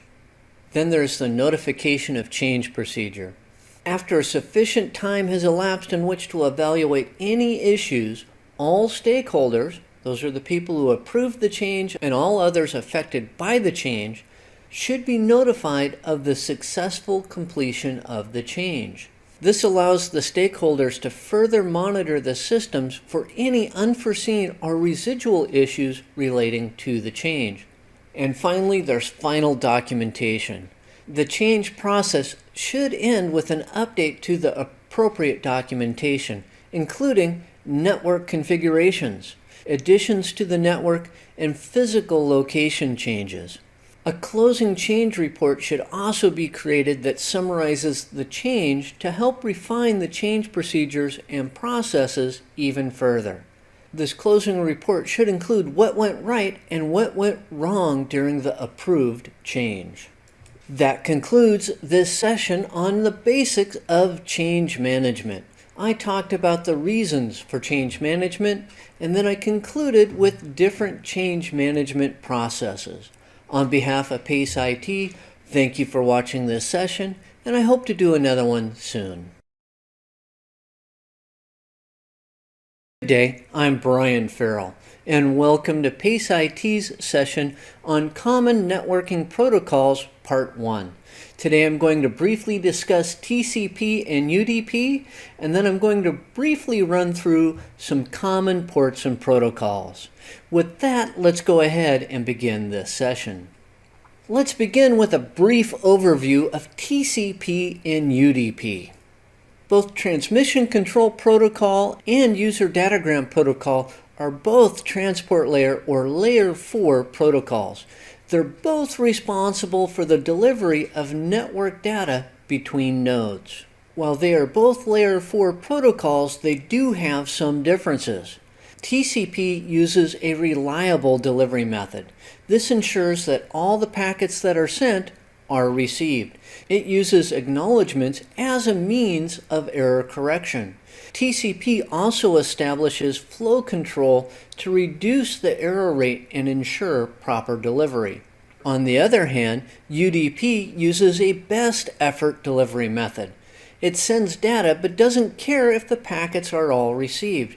There is no error correction, and with UDP, speed and low network overhead are the major concerns, not the reliable delivery of the information.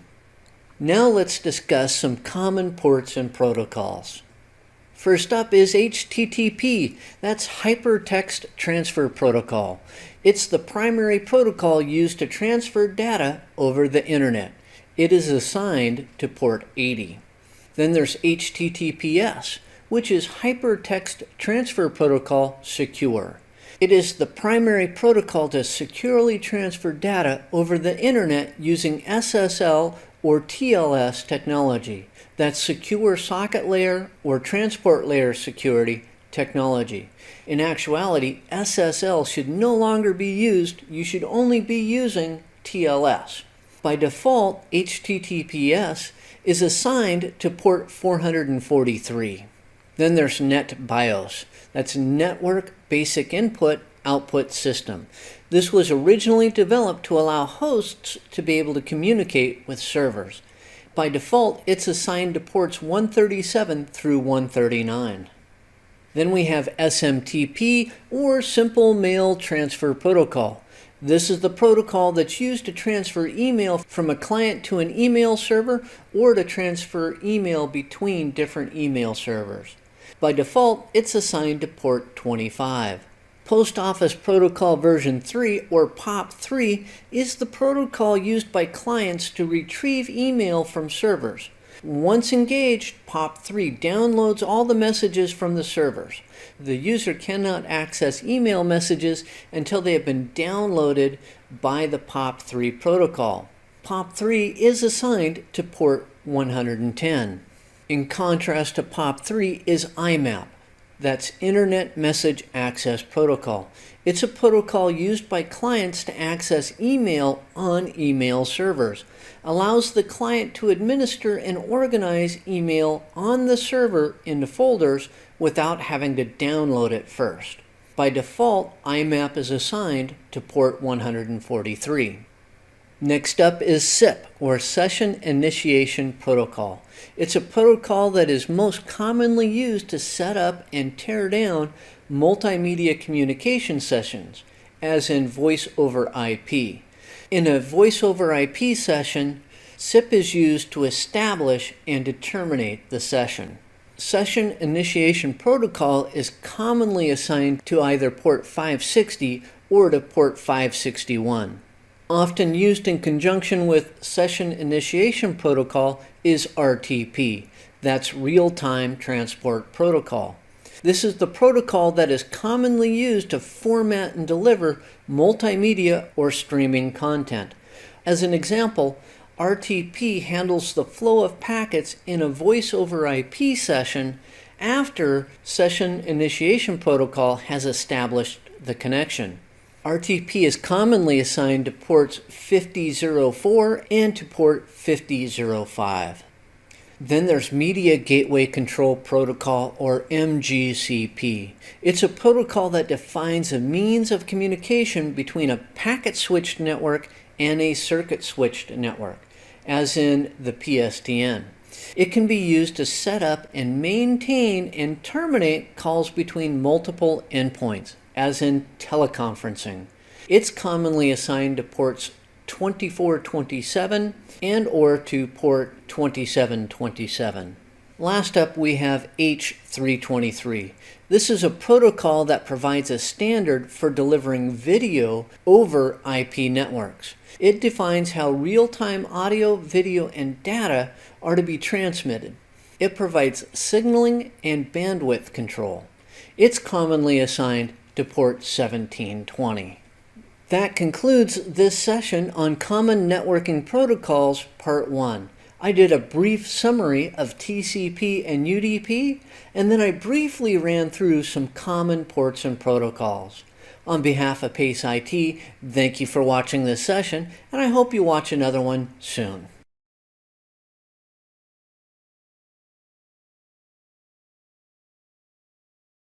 Hello, I'm Brian Farrell, and welcome to PACE IT's session on Common Networking Protocols, Part 2. Today I'm going to be talking about the difference between ports and protocols, and then I'm going to conclude with a brief discussion on some common ports and protocols. With that, let's go ahead and jump into this session. Of course, I'm going to begin by talking about the difference between ports and protocols. Ports are a method of specifying what protocol or service to access. Many protocols and services use default ports so they are easy to locate. There are 65,536 ports available to be used for communication, but port 0 is reserved. The first 1,024 ports are specifically assigned and are called well-known ports. If you would like to learn more about those, you can check out the iana.org website. Ports can be thought of as a phone number extension. The IP address is the main number you are trying to reach. The port is the extension for the service or protocol that you want to access. Protocols can be thought of as the language that two applications on either side of the connection agree to speak. Protocols translate requests into services. Most protocols use predefined ports, but some protocols must be user configured for the ports that they use. Something to remember, ports are not protocols and protocols are not ports. Even though the two are closely associated, they are not the same. Ports are used to request or access services or applications. Protocols are the services or applications that are being requested. When a requester seeks to connect to a specific port, the requester is dynamically assigned a port number to listen to for the response. This also allows computers to have many concurrent connections at the same time. It's time to move on to a brief discussion on common ports and protocols. First up is the File Transfer Protocol, or FTP. It's a standard protocol for transferring files between computing systems, and it does require user authentication. FTP uses ports 20 and 21, although nowadays it mostly just uses port 20.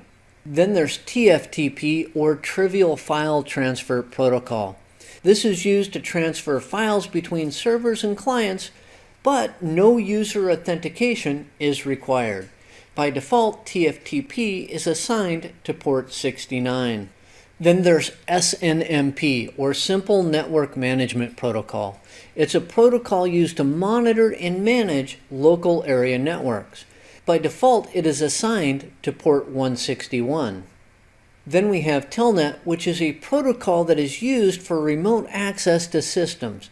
It is unsecure, but it is also a bidirectional terminal service that comes in handy on occasion. By default, Telnet uses port 23.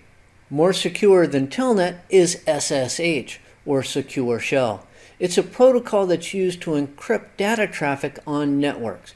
It can be used in place of Telnet to provide a secure bidirectional terminal connection.